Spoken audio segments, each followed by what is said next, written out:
Rise and remove your hats as the Fort Lee Color Guard presents our nation's colors. Please remain standing as NASCAR Sprint Cup driver Michael McDowell offers tonight's invocation. Would you pray with me? Dear Heavenly Father, we just thank you for this great country that we could come and have a fantastic night of racing. We thank you for the men and women all across this world that are fighting to protect this great nation. We pray for those 43 children that stood in front of us. We pray for healing in their lives. We pray for their family. And we're just so thankful that you love us, and we're thankful that you provided this great evening for us to do something that's amazing and race for the chase. Lord, we thank you for your son, Jesus. It's in his name we pray. Amen.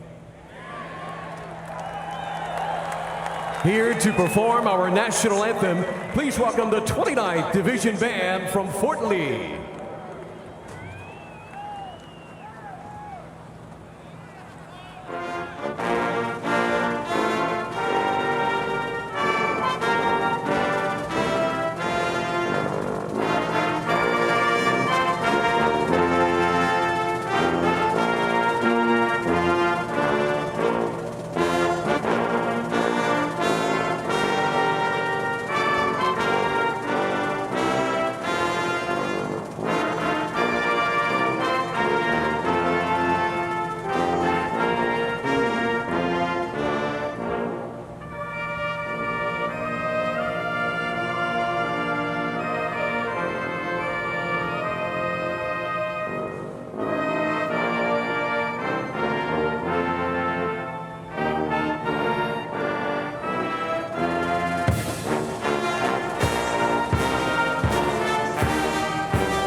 Really only 12 comfortable drivers getting into their cars now, the rest nervous, trying to make the chase. When we come back, we'll hear from the pit reporters and fire the engines.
Guess we got a little off track, but love knows a way back through the storms and pouring rain.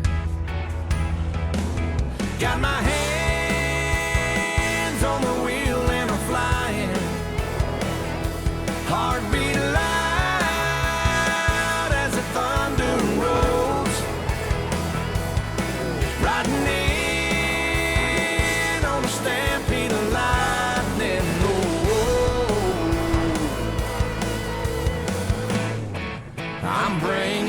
sunshine.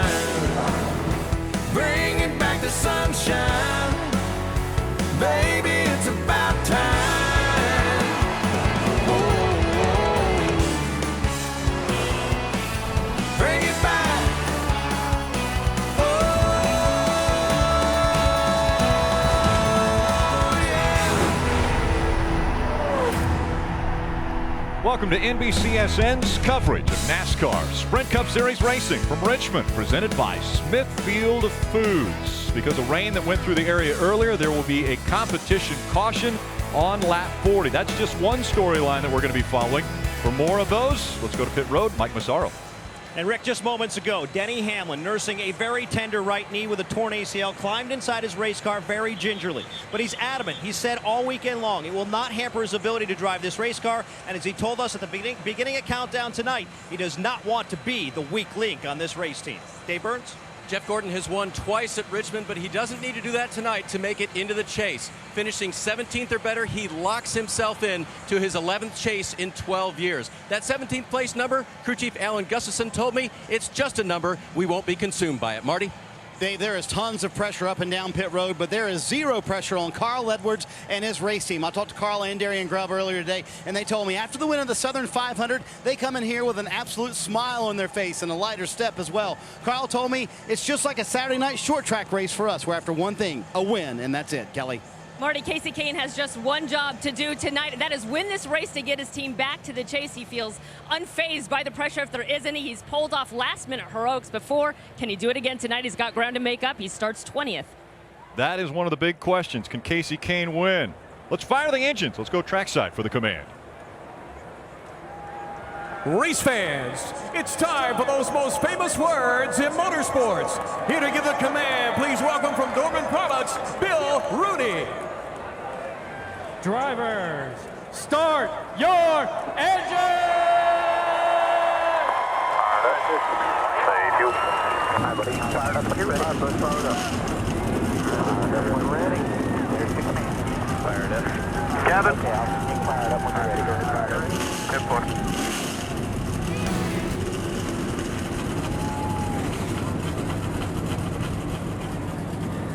43 drivers are now in their office, and it's business as usual. Well, at least for some of them.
NASCAR on NBCSN is brought to you by Smithfield.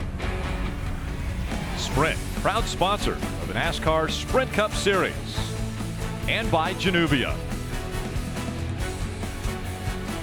Let's take a look at tonight's starting grid, brought to you by Smithfield Foods. Up in row 1, that's Joey Logano. Matt Kenseth both have won this year. Logano swept both Richmond poles here this year. Yeah, in row 2, we have 2 former Richmond winners, Brad Keselowski, Kyle Busch. In row 3, we have Dagan Raven making his best Richmond start, and Kevin Harvick, the series defending champion. And back in row 4, Carl Edwards, last week's winner, and Kurt Busch, who won the spring Richmond race. Row 5, we have Jimmy Johnson and Tony Stewart, who needs a win tonight to make the playoffs. Speaking of needing a win to make the playoffs, row 6 is made up of 2 guys like that. Kyle Larson and Austin Dillon, both looking for wins. Back in row 7, Ryan Newman and Danica Patrick. This is Danica Patrick's best qualifying position in 2015. See, row 8, we have Casey Mears. A win will get him into playoffs, and Martin Truex, who's already in. Row 9 is made up of Brian Scott and Justin Allgaier. Brian Scott making his first ever Cup start here at Richmond. Back in row 10, Casey Kane, the 2005 Richmond winner, needs a win if he wants to make it in the chase tonight. Row 11, we have A.J. Allmendinger, another driver that needs a win tonight, and Paul Menard looking to clinch his first berth into the chase. Row 12 is made up of Jeff Gordon and Eric Almirola. Jeff Gordon will be making his 46th and final start here at Richmond tonight.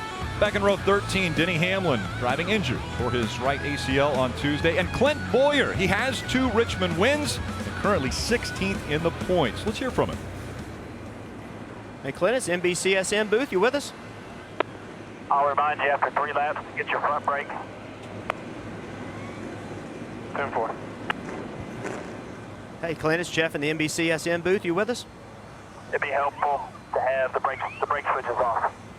Just the center ones, the brakes, not the beats.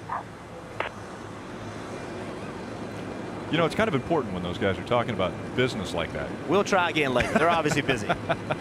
And that happens sometimes. Obviously, before the cars roll out onto the track, the team's talking back and forth to the drivers. Different strategies going to come into play early in this race. One of the big things that we're going to talk about is the tire wear. I mean, the tires are going to fall off tonight. They're going to wear out. Yeah, the tires are definitely going to lose grip as these cars run around this track tonight. But with a known first run, you have a competition yellow at lap 40. You know you're only going to run 40 laps on this first set on a green racetrack. It'll be interesting to see who decides to push it very hard and maybe move up through the field after their qualifying effort. Rains pass through the area, but those are all out of the way and giving us a great view of this racetrack. Tonight's aerial coverage provided by our partners at Smithfield Foods. Doing a little bit of last-minute drying of the track is the reason for the cars not rolling off as quickly, but they are now.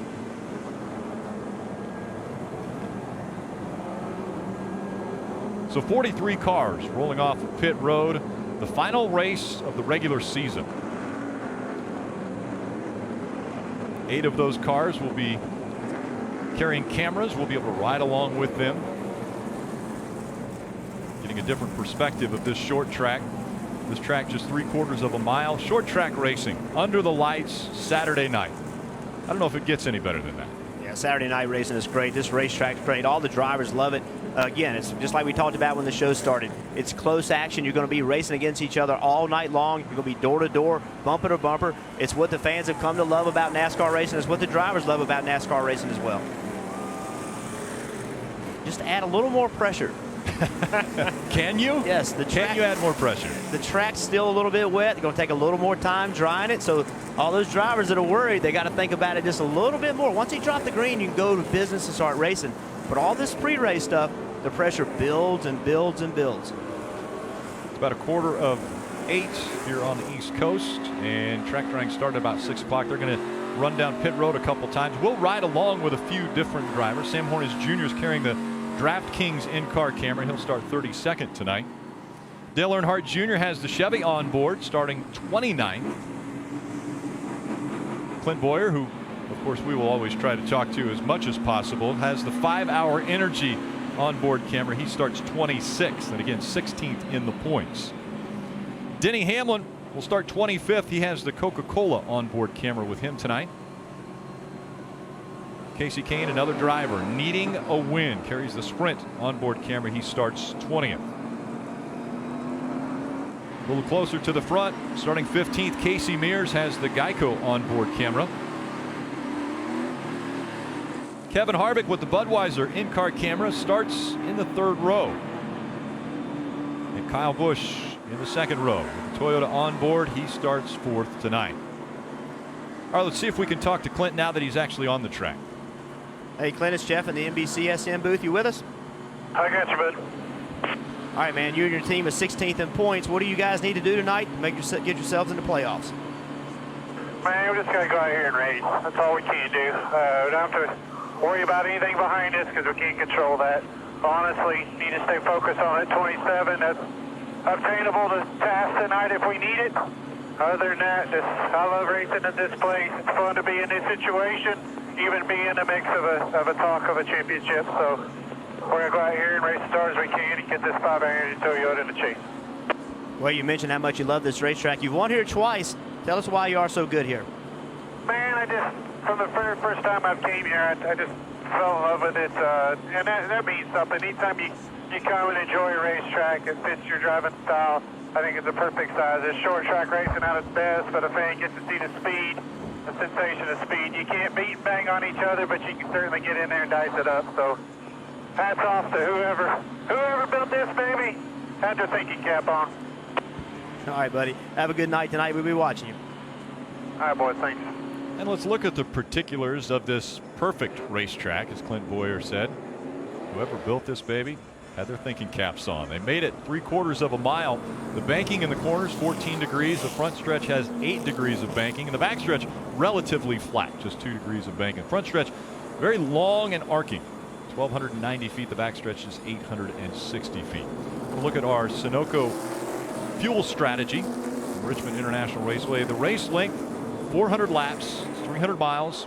Pit road speed, 40 miles an hour. And that fuel window, 110 to 115 laps. Can the tires last that long? Well, I think that's the question, Rick. Goodyear bought a great tire. What defines a great tire? A racing tire. It's soft, it has grip. It also wears out, which is going to make these drivers, they might be able to go 110 laps on Sunoco race fuel, but I'm not sure if you're going to run that long on those rear tires. They're going to get hot and slick really quick. And before they drop the green flag, let's go back to pit road for a few more of the storylines that are taking place tonight. We'll start with Mike Massaro. Well, Rick, certainly a sidebar story tonight that a lot of people will be paying attention to is the 11 car and Denny Hamlin racing in pain tonight. Well, his crew chief, Dave Rogers, told me this morning that when they found out the news, he went to his emergency protocol. He called his engineers. They came up with a list of things they could do to make Denny comfortable inside that race car. After one run on practice, however, on Friday, Denny said, I don't like it. Change the pedals back to the way they were. I want them exactly the same. He wants to prove to everyone he can race through this adversity and, again, compete for the championship this year. Dave? Mike, Tony Stewart can make it into the chase tonight by winning here at Richmond, but in order to do so, he needs a great night out of his pit crew. It's no secret that they had a rough weekend last week at Darlington, but I talked to pit crew coordinator Joe Piet about what they did about it. There were no dismissals, but there was a big technique change on the right front tire area. So look for them to be better on pit road this week at a time when Tony certainly needs them to be. Marty? Dave, as the jet dryers go by, let's talk about Brad Keselowski. And last week in the Southern 500, they had the dominant car. They came down pit road in the lead on the final stop of the night and lost the lead and wound up losing the race. I talked to Paul Wolfe this week and asked him what they're going to do differently. He said he and Brad Keselowski normally are very conservative on their pit stops when they're coming down pit road and pit road speed. Starting this weekend, they will be much more aggressive with that. They're going to push it to the edge, trying to gain everything they can on pit road because they feel like right now the pit crew may not be one of the better ones on pit road, so they can gain some time by how quickly they come down pit road. We'll see if that helps out the 2-car tonight. Rick? Yeah, that's a great point, Marty. The pit road, obviously very important. Some pep talks taking place before the guys get the green. Let's listen into the 14 radio. Guys, be careful down there today. Got a great start spot for me. We'll find out what we got here early and keep working on it. Go try to get us one tonight. I'd love to hear that from the driver, trying to pump everybody up. It's so important for the team and the driver to all be in sync, working together. You know, Tony Stewart's a guy we've seen speed out of lately. We haven't seen the finishes. But if this team were to get hot, you never count Tony Stewart out. Yeah, it's hard to consider a 3-time NASCAR champion a sleeper. Oh, yeah. But in the field tonight, and off performance in the last 18 months, the 14 would have to be considered a sleeper, but I wouldn't count them out. You mentioned sleeper. All the drivers in the top 10 starting tonight have won at Richmond with the exception of David Reagan. David Reagan gets a win, it would put him into the chase. Another one of the things we're going to be keeping our eyes on, the scenarios that will play out. We'll give you all of those. We'll be right back with the start.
Watch a live stream of every Sprint Cup Series race combined with additional camera angles, interactive driver stats, and track information. NBC Sports Live Extra. It's available on your laptop, tablet, smartphone, and connected TVs. NBC Sports Live Extra brings you closer to every race.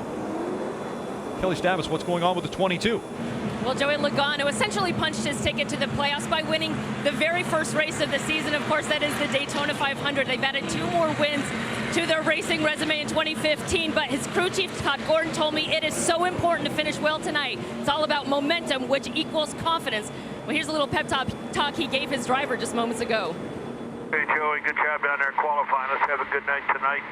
Learn a little bit tonight and keep the mojo. Yes, sir. We'll enjoy it. Like you said, keep the mojo rolling here and have some fun. Get a trophy. Joey Logano has swept the pole positions here at Richmond, won 3 of the last short track races, and now he's on pole tonight. It's always fun to come to a racetrack at night. The lights flashing off the cars makes them even look faster than they are, which is surprising. But even on pit road, they've got lighted signs for the drivers to come down. And I know a lot of times when you're coming down pit road, and Jeff, I would say you're looking over there and some of the boards may look the same, but now you throw a little neon in there, a little flashing lights. Oh yeah, and then like if you don't have one, you know, and everybody around you has that, the neon and the lights, now you really can't see your box. So it's so important. I mean, once one person did it, then everybody had to do it. And the other thing that's going to light up the rotors. We know that the brakes are going to get really warm here tonight. That means that the rotors will be glowing. And we've got to be very cautious of maybe melting a bead or having a tire issue late in a run. Again, the chase grid is so important as this is the last race of the regular season before we start the chase. The top 11 drivers, all with a win, all locked in. Jamie McMurray, when the green flag drops, will also be locked in because of points. From that point down, it has different scenarios for these drivers to make sure that they race their way into the chase. Yeah, and to make it even more complicated in those scenarios, you know, if you're below the red line and you win, you're in. So that makes it very hard to figure out. And I think that's what you heard out of Clint Boyer earlier when Jeff Burton talked to him. You know, we're not going to worry about all the different scenarios. He's looking ahead. He mentioned Paul Menard. I think that's the right mindset. Clint Boyer's thinking, I'm not worried about trying to stay in the chase. I'm going to go out, outrun the 27, beat him in points, and that way if someone wins their way in, it's taken care of. And again, the points in NASCAR, you get 1 point for every position. It makes it very simple. So Clint Boyer right now 10 points behind Paul Menard. He finishes 11 positions in front of him. He's in essence put himself in front of Paul Menard and locked himself a spot in the chase. That's right. And one thing that always concerned me coming to this race, when you were 15th, 14th in points, was you raced your whole life being aggressive. You raced to go earn position, and now all of a sudden you come to a racetrack and they tell you, hey, play defense. You know, don't be aggressive. Don't be who you normally are. And when you get off of who you are, that's when you get in trouble. It's so important for these drivers to balance all that. Yes, don't do anything silly. Don't do anything you shouldn't do. But at the same time, you just ride around and you're not aggressive, it knocks you off your rhythm. So it's not just as easy as saying, hey, I'm just going to ride around and try to finish 12th, because it's very difficult to finish 12th, first of all. But then on top of that, there's things out of your control. You're way better off starting in the front on a restart. We typically see wrecks happen in the middle of the pack. You don't want to be in there. Track position matters. It's not that you can just ride around. If you ride around, you stand a bigger chance of getting in a wreck. There are a lot of things that go into the night, and I think it's so important to be who you are. Don't try to change it. And that also makes pit road even more important, to have a very good pit stop and not lose any track position. Because they're rolling around under these pace laps, extra pace laps, there's a few more pep talks taking place. How about the 41 radio? All right, team. Congratulations on a great regular season. We got one more tonight. Let's do it. Stay sharp, stay focused, but congratulations. And I want to tell each and every one of you, you're the best in the position that you're in. How about that? Driver once again. Little pep talk for the team. And there's nothing better than making that statement knowing you're in the chase. I have come to Richmond both ways, and if you come here and have to race your way in, you learn that every year when you unload in Daytona, you need to make that a focus, because this is a stressful night, and it's real stressful for a whole bunch of cars. I think they call this the action track. Isn't that right, Jeff? Yeah, we're ready to see why. The action is about to pick up. Pace car makes its way onto pit road. Field now in the hands of Joey Logano in the 22. Matt Kenseth making up row number 1. Coming out of turn number 4. Crowd on their feet. Green flag in the air. We're underway.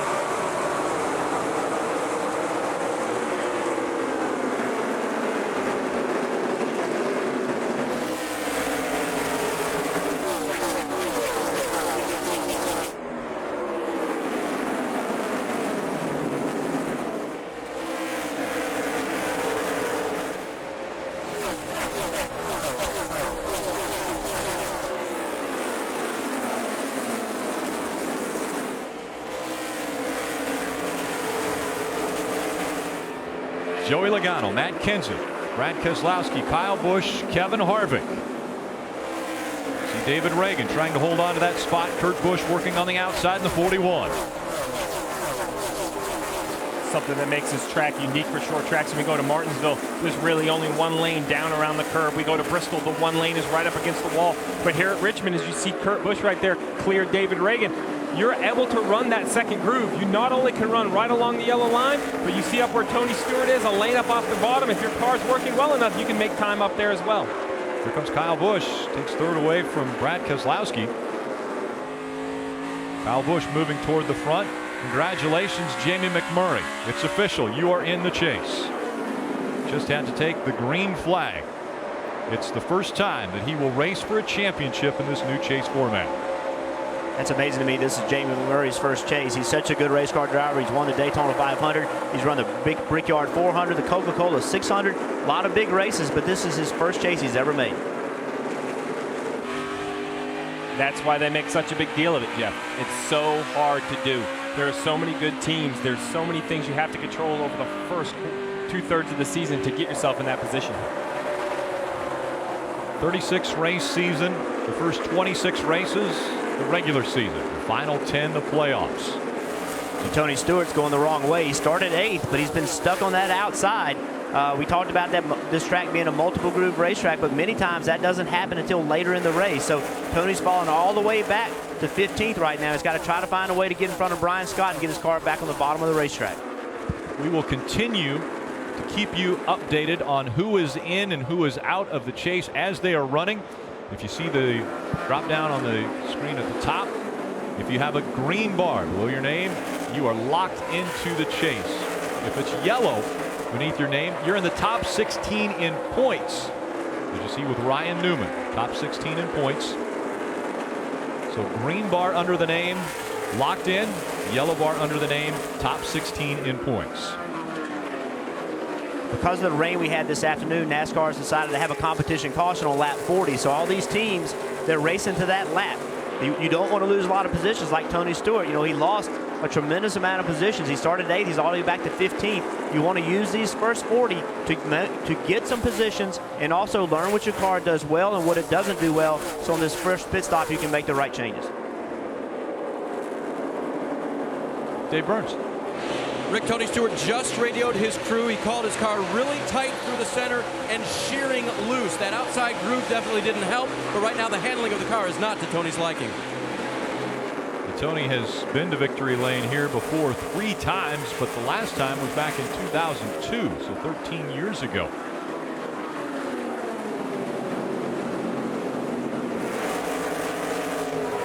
Tony Stewart out of Rushville, Indiana, trying to get back into the chase. Probably had one of the more impressive chase finishes when he and Carl Edwards finished in a dead tie as far as points, but he got the nod for the championship with the number of wins his last championship. You know, Jeff, you talk about this short run, this guaranteed 40-lap run for a guy like Tony Stewart not wanting to lose positions. What this does do is this helps guys that had trouble in qualifying. Some bigger names, some guys that you expect to run well here at Richmond didn't qualify as well as they had hoped. Denny Hamlin being one of them. You see here he's already moved 7 spots ahead of where he qualified, working on the inside of Justin Allgaier, looking up to Danica Patrick. He's gained 7 positions in only 12 laps. Knowing he only has a 40-lap run, Jeff, that has to help his mindset, knowing he can abuse the tires more. No question. Drive hard, get as many spots as you can. And as you said, if you hurt the tires, so what? You're going to have a caution here in just a little bit. Moving up, Denny Hamlin, Jamie McMurray, Dale Earnhardt Jr. There's the gap between 1 and 2. Joey Logano running that lower line, and here comes Matt Kenseth running a little bit higher line. Matt Kenseth changed his line about 3 laps ago, and when he did, he started coming. Joey had pulled out on him about 4 or 5 car lengths. See Matt Kenseth roll in the middle of the corner on the outside, so much quicker than the 22. So able to get next to him on the front straightaway. Let's see if he can make it work in turn 1. Matt Kenseth trying to take the lead away from Joey Logano, and Kenseth will take it away in that second groove. Exactly what you talked about, Steve, at the start of the race, is how this is a multiple groove racetrack. We saw Tony Stewart not able to make it work by being on the outside, but Matt Kenseth, he was able to roll the outside, but as soon as he got in front of him, he went right back to the bottom. One of the things a little bit different about this racetrack, it doesn't take rubber like other tracks that we see where you'll see dark lines where they're driving. It will stay pretty consistent, but as you both mentioned, we have multiple grooves around this racetrack. Matt Kenseth out in front, Joey Logano is second, Kyle Busch, Brad Keselowski, and Kevin Harvick, the top 5. They're all racing for the trophy at the end of the season, the Sprint Cup. Jamie McMurray makes it into the chase.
Welcome back to the Federated Auto Parts 400. Test your skill in predicting the 2015 NASCAR Sprint Cup champion with the all-new Chase Grid Battle Game.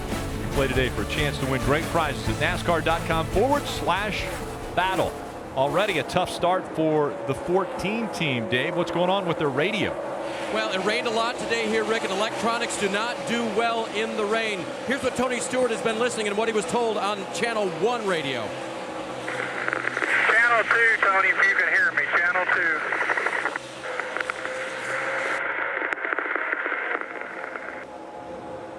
So it's like a channel stuck open. All you can hear is the whir of the motor coming and going as he accelerates around the track. And 2 radios, right, Steve, just in case one fails, or has that happened? Yeah, that's right, Dave. We always run a second radio because the battery could go dead, it could get wet, and sometimes someone will get on your frequency. A local wrecker service, taxi service, as odd as it sounds, these are public frequencies, and if someone gets very close to yours, you can have bleed over. But what a frustrating thing for a driver trying to focus to have radio issues. Already mentioned short track racing could get aggressive, Jeff. Yeah. See Casey Kane, arrow pointing to him, trying to get underneath A.J. Allmendinger on the front straightaway. A.J.'s trying to protect. Casey's saying, nope, I'm going to take that spot. Drives it in anyway, gets in the left rear quarter panel. This is what we're going to see. This is what the playoffs do to people. You have to have aggression, and you see right here, Danica Patrick tries to protect. Casey has no patience for it. He knows he has to go. He has only to lap 40 before the caution comes out. And a lot of times, you know, you don't want to rub up people because you're going to have to race with them next week. Well, guess what? This is your year. Right. You got to win this race. If you make some people mad, you make them mad. You just do what you got to do to go get yourself and your team in this chase. And Casey Kane's only made up 1 spot since the drop of the green. Started 20th, currently running 19th. And just behind him, Jamie McMurray. When that green flag flew, Jamie McMurray locked himself into the chase for the Sprint Cup in 2015. The bubble drivers, as they're running, one of the biggest stories, can you get into the playoffs? Clint Boyer right on that line, 19 points to the good over Casey Kane, who's moved up to 17. The bigger concern I have, though, Rick, is look at the currently running positions. Clint Boyer running 31st, Casey Kane in 19th, Eric Ramos in 26th. Clint Boyer and Paul Menard are having rough nights. If one of those guys outside can capitalize, they might be able to beat him in the points, not even need to win in. So they're going to have to watch this all night long. If you're Casey Kane's crew chief, you have to be telling him, Jeff, that Boyer's not having a good night. We need to go. Maybe that's why we're seeing that aggressive driving. And Clint Boyer, they're in a position, they're not that far ahead of the leader. I mean, if we didn't have a caution coming on lap 40, it's a really good chance they would get lapped. So if you get yourself lapped, you know, as one of these bubble guys, it could really put you in a tough spot. Let's update the bubble guys. We start with Marty. Rick Ryan Newman right now in 12th, very comfortably in the chase thus far. Remember the number for the 31 team night, they just have to finish 31st or better, and they are in. The problem for Newman is he said his car is extremely tight into 1 and very loose right there off of turn 4. In fact, he said if we keep going like this, we're going to blow a tire. Mike? Eric Almirola is another driver who has his work cut out for him tonight, Marty. He knows he needs to perform at a very high level and probably needs to win. Right now, though, he doesn't have the car to do that. He doesn't have drive off, and the car just won't turn through the center. That was the problem they were dealing with throughout practice on Friday, Dave. Jeff Gordon has not gained any positions so far. That means he started 23rd, he runs 23rd. Remember, he can control his own destiny if he finishes 17th or better. Right now, he's called his car pretty tight through the center, but I'm loose in. He's got that adjustment in the cockpit to lower the track bar to help that out. Kelly? We've been talking about Clint Boyer holding on to that 16th position all night long. Well, he's already dropped a few positions, but his crew chief Billy Scott told me that they were just going to focus on themselves early in this race, run their own race, and about the halfway point is when they'd start to really pay attention to where other bubble drivers were running, especially if there is a non-winner up there contending for the lead. As I said, he's dropped back to 30th, says his car is loose off. Rick? Matt Kenseth out in front, Joey Logano. Second, Kyle Busch, Brad Keselowski, and Kevin Harvick. The top 5, competition caution coming up soon. The legend, the king, Richard Petty, will say goodbye, and there aren't many dry eyes down here. All of us have got capacities to go so far in life, and if you're dedicated enough, you'll get there. Dedication to detail surely matters in this business. You have to deliver perfection every time. That's what makes us successful. On behalf of everyone at Smithfield Foods, we're thrilled that the 43 car is fueled by bacon. It's what takes you to the finish line.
Welcome back to Richmond. We're under caution, but this isn't the competition caution. The 78 of Martin Truex Jr. going into turn number 1 got into the wall. As you see the right side of that car, you'll see it's flat. The tires are up, so it doesn't look as though a tire went down, but he did get into the wall. Well, at the same time, the 98 of Reed Sorensen had an issue getting into turn 1. I wonder if he didn't put down some oil, Rick, and the 78 get into it. But we talk about Richmond being the action track. That's how quick the action can happen. The 78 running at 14th, you think that's a safe place to be? It's not. There's no safe place around this racetrack. That caution will now be the competition caution that NASCAR had said would be around lap 40. Free pass is going to the 46 car, so the 46 will get the free pass, Michael Annette, and pit road is open. So Matt Kenseth takes the lead lap cars onto pit road. He'll be followed by all of the lead lap cars. 31 cars on the lead lap. So there's a lot of congestion on pit road, Marty. Brad Keselowski hits running 4th, top left-hand side of your screen. He said he's loose in, tight in the middle, loose off the corners. He said he's not bad. He just needs to be a little bit better to catch the guys in front of him. He also has a little bit of brake shake. He turned off the brake fans. Kelly? Kyle Busch in the upper right pits from second. He said it stumbled a little bit first couple laps, but it's coming around tight through the center. Little bit loose leaving forward. Goodyear tires and fuel for him below.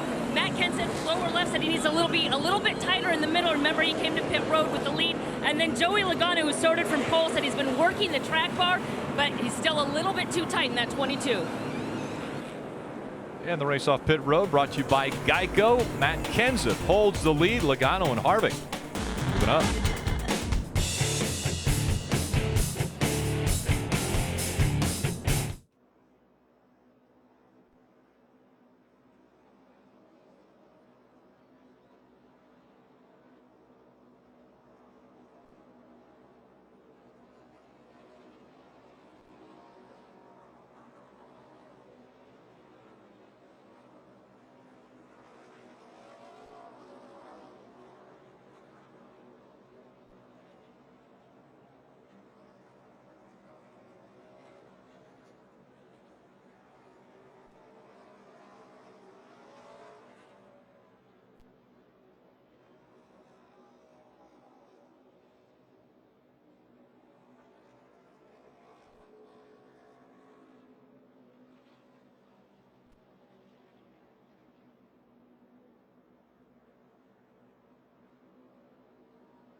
NASCAR on NBCSN is brought to you by Bank of America. Life's better. We're connected. And by Toyota. Let's go places. And 78 of Martin Truex Jr. And a penalty for speeding on pit road. To add insult to injury. The damage to the right side of that car happened when the 98 of Timmy Hill, his car went south on him and put some fluid down. And so we saw multiple cars sliding up the racetrack. And we have a great view right here from Denny Hamlin's car. You see the 31. See him drive in the corner. Watch the back end come around on him. He's loose in the oil. 78 behind him. He got loose. The 31 was able not to get in the wall. 78 had to chase his up the racetrack, and he ended up making contact. Mike, you have more on the 78? Yeah, and that's just the beginning of the problems, obviously. The right side damage on that race car. He says the wheel is off just a little bit as well on his first time down pit road. And you see him coming down one more time. This is his third visit to pit road. On his first time, he overshot his pit stall. They had to push him back. And, well, this is the third time back down pit road. They want to make sure the tire rub has been corrected, and they can do as much to repair that right side damage. But obviously, not the start to this race Martin Truex Jr. was looking for. No, you're right, Mike. And what you mean by the wheel being off, what happens when you hit the wall, you can bend a front steering component, maybe a tie rod or the steering box or the part on the spindle. What that'll do is knock the toe off, and you always ask your driver, how's the steering wheel? Because most drivers have a mark that is supposed to be straight up if everything's straight. If that's not straight, you know you've bent something. But the problem is with it only being 3/4 of a mile track, you see how short Martin Truex is in the pit stop. There's no time to repair it. We're not at Michigan or Pocono. You can't put it up on a jack stand and slide up underneath there. There's no time even under caution to repair your cars. And that's a great example of how he was doing nothing wrong. He was out there running his own race, had nothing to do with the incident, got in somebody else's oil, and that's all these guys on the bubble. That's their biggest fear, is getting into something just like we saw Martin Truex get into. He had no control over it. There's nothing he could have done differently. Hey, you can get ready for the chase with a free trial of RaceView Mobile, which is NASCAR's ultimate live race companion. Download it now to follow your favorite driver right here at Richmond. Just search RaceView Mobile in iTunes or Google Play, or visit NASCAR.com/mobile for more information. And you see a lot of smoke coming out from behind the 78s. Martin Truex Jr. He's coming to you here. And the field coming out of turn 4. We're back to racing.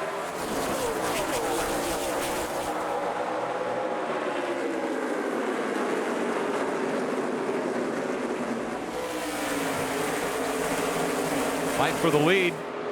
Joey Logano takes it away from Matt Kenseth for a moment. Let's see if he can hang on to that spot. And there's no guarantee now on this run, Rick. These guys have to decide, how hard does Joey Logano, how hard does Matt Kenseth, Brad Keselowski, how much do they want to push these tires? The first run, we knew we were only going to go 40 laps. Now we could go 40, 50, 60. There's no telling when the next caution will be. Joe Logano got credited for leading a lap, which is a bonus point. He doesn't need it because the points will be reset after this race. The drivers in the top 16 will get bonus points based upon their wins. Right now, 2 drivers have 4 wins going into Chicago. Jimmy Johnson and Kyle Busch. They will both receive 3 bonus points per win. And so they would be slotted 1 and 2 to start the chase. Right now, out front, Matt Kenseth, Brad Keselowski, Joey Logano, Kevin Harvick, Kurt Busch, the top 5. You see Austin Dillon making the move past the 18 of Kyle Busch. Austin Dillon, another driver.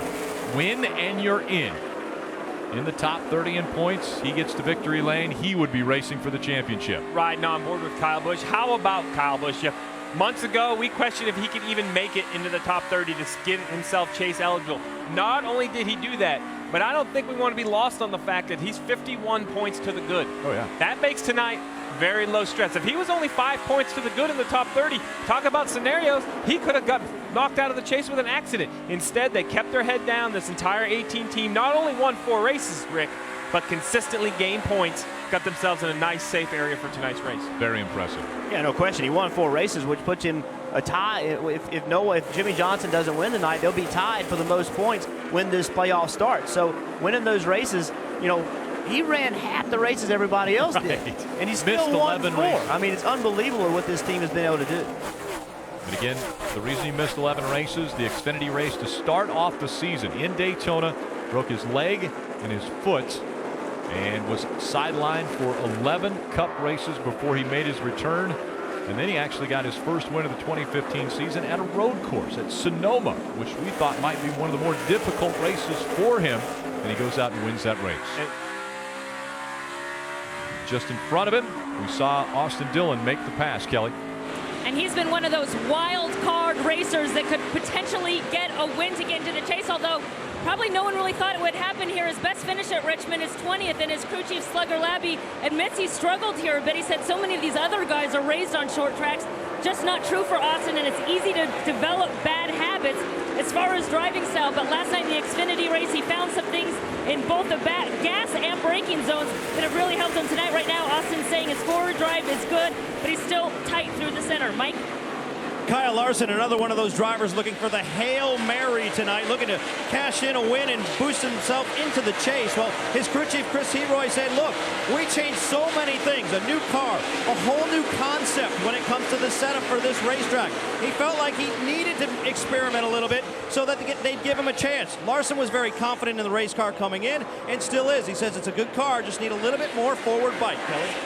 Casey Mears in the number 13, running 13th. He turned some heads earlier this weekend, putting down one of the fastest times in practice, and then he had a very solid qualifying effort to match it. They were 15th. His crew chief, Woody Barker, said they definitely found something in practice that they hit on that should be good for the long run. Their goal is just really to try to compete and show the progress that they've been making. But an incident earlier, they got into it with the 14 team, so the team had to fix the fender when they brought that 13 to pit road, Dave. Brian Scott is doing double duty this weekend, led 63 laps and finished third in the Xfinity race last night right here at Richmond International Raceway. There's the black and white 33, getting a 7th start of the season in that car, hoping to run about 3 more this season, get experience in Sprint Cup. Rick, Marty?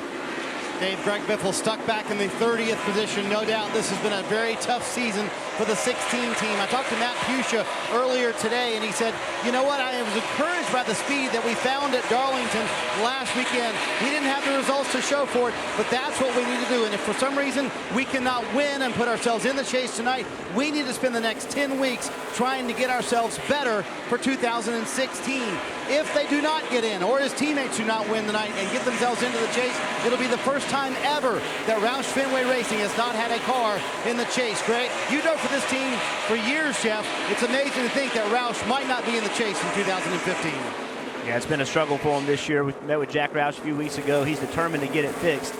He feels like they are going to get it fixed, but this year has been a big struggle for him. Short track racing, the top 33 are on the lead lap. J.J. Yaley took the wave around to get up on the lead lap as well. Matt Kenseth is setting the pace, 2-second lead over Keselowski.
Want to look at the points in front of 17th, presented by Sprint. Clint Boyer, 20 points right now in front of 17th. But remember, a win and you're in. If the driver outside the top 16 would win, that would push Clint Boyer right out of the top 16. Stop in at Sprint and cut your rate plan in half. Just bring in your Verizon or AT&T wireless bill and turn in your old phone. I think Clint and his team, they've made their car a little bit better. They've only moved up to 24th, but I think they were just a little bit better. They're only 2 cars away from getting lapped, when that 38 lap caution came. But I think they made their car just a little bit better. And Clint Boyer needs to try to stay on the lead lap. Doesn't want to have to deal with that different type of strategy, but Matt Kenseth making it hard for anybody to stay on the lead lap. I was going to say, Matt Kenseth isn't making that an easy task. He has a 3.5 second lead over Brad Keselowski in second. His car looks like it's working. You see him at the bottom of the racetrack. When he catches traffic, he can move to the top of the racetrack. He really just has a car that seems like I don't want to use the word easy because I couldn't drive it, but I'll use the word drivable. It's very comfortable. He moves it around with a lot of confidence, gets off the corner nice and straight, conserves his rear tires. And I think this team has started to become a dangerous race team. They've gotten several wins. They were way fast last weekend. He made a mistake, got in the wall, but we've started to see a tremendous amount of speed out of Matt Kenseth and his team. I think they're going to be dangerous when this chase starts. Well, potentially could get another championship. We want to look at former champions. We start with Kelly Stavis. And we'll start right there with Matt Kenseth, 3 wins, and as Jeff Burton just said, they've shown a lot of speed. The last 2 weeks have not gone particularly well. They had an engine failure in Bristol, and then last week he got into the wall early at Darlington. But talking to the team, they said it's not a momentum killer at all because we've shown so much speed. We'd rather be charging forward and have a failure or an uncommon mistake by Matt Kenseth than to be running 10th, 15th and do something brilliant to come away with the top 5, top 8. They said they have got a ton of confidence heading into this chase, Marty. Kelly, when was the first time Brad Keselowski celebrated in victory lane at Richmond? It was 1997. His dad, Bob, won a Camping World Truck Series race here. Brad was 13 years old. He would love to celebrate in victory lane again tonight with his second ever Richmond win. On that last run, very loose off the corner. They have fixed that, gotten the car a little bit better through an air pressure and a wedge adjustment. Also, Kevin Harvick, he is on a record-setting pace this year. Since the points were changed in 2011, the most points earned through 26 races, 914 points. Kevin Harvick, through 25 races, has earned 948 points. An incredible season going for this 14. He was very tight on that first run. Now, loose on this run. They've made the car much better. Dave? Kurt Busch started 8th, runs 5th right now. That car has been loose most of the night. Still a little bit loose right now for this former champion, who had a championship-like recovery last week after getting punted out of the way by Martin Truex. And Martin, of course, didn't mean to do it. But Kurt had to recover from restarting 30th all the way back up to 6th. Tony Gibson, his crew chief, told me he never lost focus, and he drove extremely hard at a tough racetrack last week. Mike? Well, Dave, Jimmy Johnson has won 6 championships, and it's usually this time of the year when things really begin to click for the 48 team. I talked to his crew chief, Chad Knaus, this morning and asked him point blank. I said, is this your favorite time of the year? And Chad said, it is. For whatever reason, during the summer months, we kind of go into a lull, and that's been the case this time around as well. It's been 8 races since he led a lap, but Chad's confident they can turn things around real soon. Rick? And how about his teammate, Jeff Gordon, when we're talking about former champions? Multiple championships for the driver of the 24. Are things turning around for Hendrick Motorsports as we come to the last race of the regular season? Well, Jeff Gordon surely hopes they do because his time at Hendrick Motorsports is limited. He only has 10 more races after tonight, so he's looking for speed. Rick Hendrick had some comments on NASCAR America earlier this week about he hopefully will peak at the right time. He thought last year maybe they peaked too early. They didn't carry the momentum they needed into the chase. A lot of the cars were eliminated in the second round. But we're going to have to see a significant change. These cars aren't leading laps. Joe Gibbs Racing, Penske, and Stuart Haas, half of Stuart Haas with the 41-4, continue to dominate these races. Mike, how about his teammate, the 88? Yeah, Dale Earnhardt Jr., as many folks realized during qualifying, was not real happy with where we ended up. Started 29th this evening, but they had hoped that they had the car better in race trim. Greg Ives told me today that their objective was to be about 17th by the competition caution. They've fallen short of that, and that's because the car is just not rotating through the center right now. Dale Jr. radioed in not too long ago making a suggestion to his crew chief saying, maybe we need to put a rubber in the right rear. Maybe that would help. But that's what he's struggling with right now, getting through the center of the turn. And we've mentioned the Hendrick drivers, but the guys who have been beating them over the last really 8 to 10 weeks are all in front of them right now, including Matt Kenseth, has almost a 4-second lead over second place Keselowski.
On lap 86, NASCAR Sprint Cup Series Racing from Richmond, presented by Smithfield Foods. You can get the ultimate pass to every moment of tonight's race with Race Buddy. Choose from multiple HD feeds of different drivers. You can follow the race action with a live leaderboard. All you have to do is tune in at NASCAR.com/Race Buddy. Pretty long green flag run we've had here, which means Matt Kenseth continues to put distance between himself and Brad Keselowski. 4.5 seconds the gap now, and once again only 29 cars on the lead lap as Kenseth has caught up to the back of the pack and now is knocking them off one at a time. The next one to go a lap down will be the 14 of Tony Stewart. But the opportunity, there's a lot of opportunity, Rick, especially here when we talk about the tire situation, everybody pitting basically every caution. There are going to be wave buys available. You can get the free pass. But what getting lapped does do is it ramps up the frustration. When you don't have a car that's driving like you want, and you see that leader coming, the driver's trying to do everything he can. The crew chief starts to coach him. It's a tough situation, but you have to stay calm. We saw it just last week. Carl Edwards, he bounced back from 2 laps down. So just because you get lapped early doesn't end your night. It's how you respond to this that makes the difference. It was so difficult as you think about Tony Stewart. You know, he qualified well, started 8th, but now he's gone all the way back to 29th and getting ready to get lapped. So, you know, he's going to do all he can, but they obviously just don't have the car the way Tony needs it. So hopefully they can make a change and make it better, but you know, being lapped on lap 89 after starting 8th, that's got to be exceptionally disappointing. And over the last 5 races, we've seen glimpses of greatness out of Tony. Most of the time it's been in practice or in qualifying, but you hear him just mentioning a lap down now after 90 laps, Dave. And he was saying pretty impressive, sarcastically, going the wrong direction as they did. On the flip side, the good note, the crew did not lose any positions on pit road. They had a good stop, maintained where he was, but unfortunately, that was only 23rd before the restart.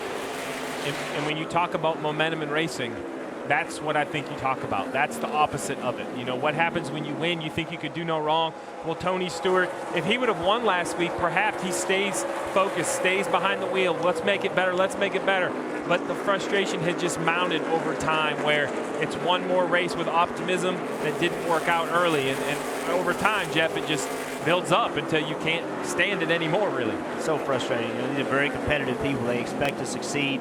You know, type A personalities that, you know, or want to succeed, work exceptionally hard, and when it's all not coming together, very difficult. Yeah, Tony Stewart has won at this racetrack 3 times, but the last time it came back in 2002. Another guy who's won multiple times, 4 times as a matter of fact, is Kyle Busch. Kelly? But it wasn't until just last week at Darlington that he officially locked himself into the chase, and his crew chief Adam Stevens says that did make a difference, that they were able to come here to Richmond and experiment with the car a little bit. He said, we tried some things we probably wouldn't have tried otherwise, but after making some adjustments to him on the first round of pit stops, sounds like they've kind of headed in the wrong direction. Feels like you just took the back out of the racetrack a little bit everywhere. I've had to compensate with track bar. I don't like it as much this run as I did the previous run. I don't feel like the center's any better. I feel like the entry and exit is definitely worse. On top of that, they had a slow pit stop. They had issues with the jack last time around, so they're going to want to clean it up when they come back to pit road. That's what's so difficult about making changes. You heard him say that it wasn't any better in the center, which means to me they were wanting to make it turn better in the center, but the adjustment they made only made it loose getting in the corner and made it loose on exit. It did nothing to help the problem that they had, and you hear that so often. If the car is tight, it's very hard to get it to turn without hurting the entry and the exit. You know, one thing I love about short tracks, though, and Richmond, we talk about how difficult it is, and we're going to say a lot about the guys in the chase, the guys racing for the chase, but there are teams that have been looking for good runs just for some momentum. David Reagan, this team's closing down. It won't be around next year. He's looking to figure out, and we have a caution on the racetrack. Caution out, debris in turn number 1 is what NASCAR is telling us. So this is the second caution. Yeah, as I was saying, David Reagan, you know, this is a guy that doesn't know his future, yet he's qualifies great, consistently running well, currently in the top 14. We just talked about 3-time champion Tony Stewart losing a lap, yet David Reagan running in the top 15. He's a great young man. He's fought this adversity of losing his ride well, kept his head up. I think this is his chance to perform and try to get a ride. Yeah, no question. Some other guys, Casey Mears running very well in 15th. Sam Hornish Jr., he's gained 16 spots and driven himself up to 16th. So several teams having really good runs tonight. Free pass goes to the 6 of Trevor Bayne. He was running 26, so there were 25 cars on the lead lap. That will make 26. And then if anyone would want to try to do the wave around, we have run 58 laps since the last time they were on pit road, and pit road is now open. Denny Hamlin made his way all the way up to 5th on that last run. Very impressive. Matt Kenseth first onto pit road. And a pretty good sized gap between he and Brad Keselowski. That will help him try to win the race off of pit road. Marty? And for Brad Keselowski, he said he made it a little bit stable getting into the corner. He said he actually needed a little bit more turn in the middle of the corner as well. He's going to come in second position. You can see 4 Goodyear tires and Sunoco fuel for him. For Kevin Harvick, he said he tried to run the higher line like Matt Kenseth, but it made his car tighter. You can see a half round of wedge coming out of the left rear for Kevin Harvick, trying to loosen that car up. Kelly. Matt Kenseth comes to pit road with a sizable lead. He said he's a bit tight in the middle and he could use a little bit more turn, but he said it's not a whole lot to complain about. 4 tires for him, and then Joey Logano said he's a 3 to 4 loose off the turns and a 1 tight across the center. It's an air pressure adjustment for Joey Logano. Looking at the race off of pit road, Kenseth with that comfortable lead. He wins the race off pit road. Logano once again grabs the spot to get back to second.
Welcome back to the final race of the regular season. Sprint Cup Racing from Richmond, presented by Smithfield Foods.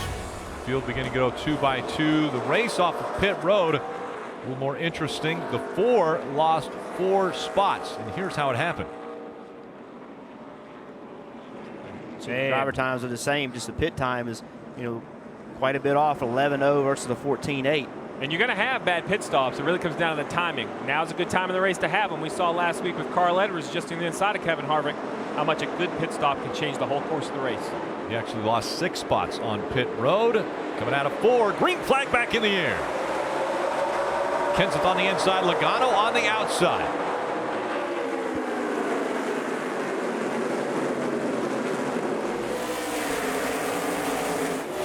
Two by 2 once again. Logano with the momentum on the outside takes the lead away from Kenseth. Let's see if he can hold on to it this time.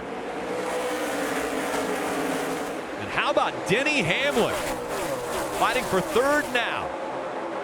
Even with the torn ACL in his right knee, which happened on Tuesday night, he's behind the wheel and moving forward. Jeff, you mentioned it earlier in the weekend that maybe playing hurt sometimes gets athletes to focus more. Denny Hamlin, we've seen this before. 10 days after surgery, he goes and wins Texas when he tore the ACL in the other knee. There comes Matt Kenseth looking at the inside of Joey Logano. Very close as they work their way through 1 and 2. Logano able to hang on. Kenseth drops back to 2nd. Hamlin right there, poised to take over 2nd. Matt trying to make that outside line work in the middle of 3 and 4. We saw it early in the race. He made the pass for the lead that same way. See if he tries it again. He's got some pressure now, though. He's going to have to protect a little bit. Problem running the high line. If it doesn't work, if you have somebody behind you, they'll take that spot from you. He's going to give it a try. Looking at the high line once again. He did it last time to take the lead. Logano protects it this time. I think it's eventually going to work. He gains a little bit each time he tries it.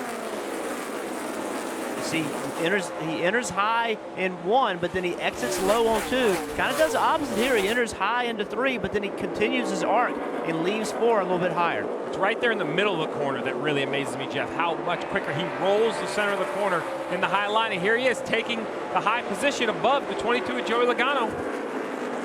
Going to do it again. Same way he did it last time. On the outside, Kenseth takes the lead away from Logano. You could be watching a preview of what we're going to see here in the next 10 weeks. I think these 2 guys have great shots to win this championship. It wouldn't surprise me a bit to see it come down to Matt Kenseth and Joey Logano. And how about Joe Gibbs Racing? 1st, 3rd, 4th, and 6th. Once again, they've brought, really, for the last 2 months, you talk about peaking.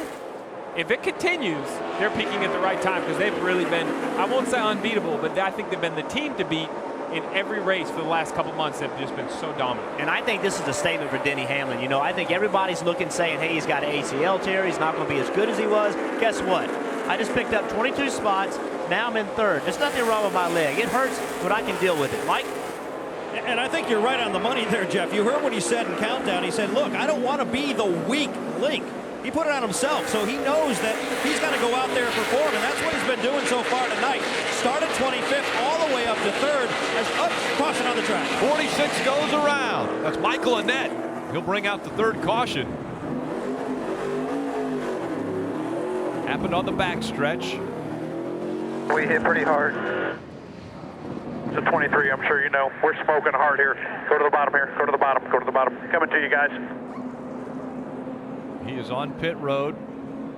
A lot of damage to the right side of that car. We're going to have to go to the garage. We're going to have to go to the garage. Got a lot of damage there. 43, Eric Almirola will get the free pass. Take a look at how the 46 got all this damage. Yeah, the 46 of Michael Annett. Right here you see behind both cars of Jeb Burton and Michael McDowell. Michael McDowell gets into the 23, moves him up the racetrack. They come off somewhat 3 wide. And then Jeb Burton doesn't look like he carries it all the way out to the wall. Kind of runs maybe a half a groove off the wall. Maybe didn't know the 26 or the 46, excuse me, was back there. That's a Richmond type incident. Jeb knows the 95 is there. He doesn't go all the way up to the wall, but the 46 also comes all the way up. That's short track racing, and the 46 is going to be disappointed with Jeb Burton. Jeb's going to feel that he gave him enough room, but you see right there, Jeb's about 2 or 3 feet off the wall. Nothing wrong with that, except Michael Annett was assuming he was going to have those 2 or 3 feet. They come in contact, and that's a hard place to hit here at Richmond. You see the soft wall absorbing the impact. That angle of that wall can be a hard place to hit. Jeff Gordon hit there years ago with no soft wall. Richmond, just like a lot of tracks we've seen this year, doing a great job continuing to add soft wall. Anywhere you can make contact, they're trying to cover. Safer barriers, steel and foam energy reduction. And I'm the crew chief in me, I can't help it. 9 laps. We talk about tires and we talk about fall off. Make this easy. I'm gonna make this easy. I want tires. Pit. But, and I agree. But with 26 in the lead lap, is this the opportunity? Does someone like Paul Menard in 23rd, Clint Boyer in 20th, Dale Earnhardt Jr. in 15th, do they say, you know what, I'm going to put on right side tires or left side tires? Is there another way to get track position? The problem is here at Richmond, though, Jeff, what happens? You'll go in an 80-lap green flag run, and next thing you know, you'll be a lap or 2 down. As we look at the 46 and the tow truck back up to it, you had mentioned the 23 of Jeb Burton maybe not getting out to the wall. Here's what he had to say on the radio. Number 46, yeah, sorry, but I don't know what I could have done right there. I was sideways in the 95. And I don't know if we talk about this enough. I've talked to Jeb Burton, Michael McDowell, Michael Annett, all these guys that were involved in this wreck. We talk to them on a weekly basis. These teams are underfunded compared to some of the front guys' teams. This is not an easy cruise at the back of this field. Just because Jeb Burton and Mike McDowell perhaps don't go up and lead laps, don't think they're not back there sliding it around, driving it for all it's worth. We maybe assume a couple tenths, 3 tenths off the leader per lap. Like, that's a huge margin in Sprint Cup racing. But in the world of motorsports, think of how small that margin really is. They're driving as hard as they can drive to keep up. And even back there in the pack, it's as tough of a battle as it is up at the lead. In many ways, it's harder because your car is not capable of running the speed that Matt Kenseth is running. So in many ways, the guys that run in the back, they're actually racing harder, having to try to push their cars even harder, and their cars just won't have the speed. So it's very difficult in the back.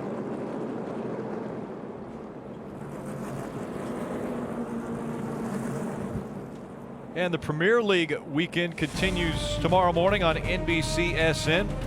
Tottenham and Sunderland at 7:30 a.m. Eastern. Every match, every team, every week. It's the Premier League. It's on NBC and NBCSN.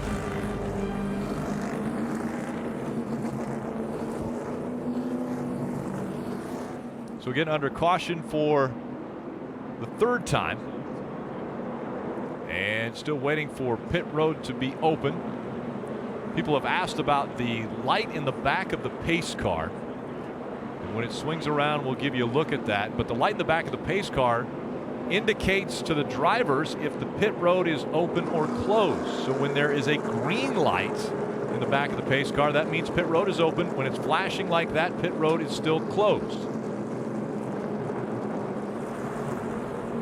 And what happens when there's an accident on the racetrack is one thing, but when that accident carries itself to pit road, look at the mess we have on the entry to pit road.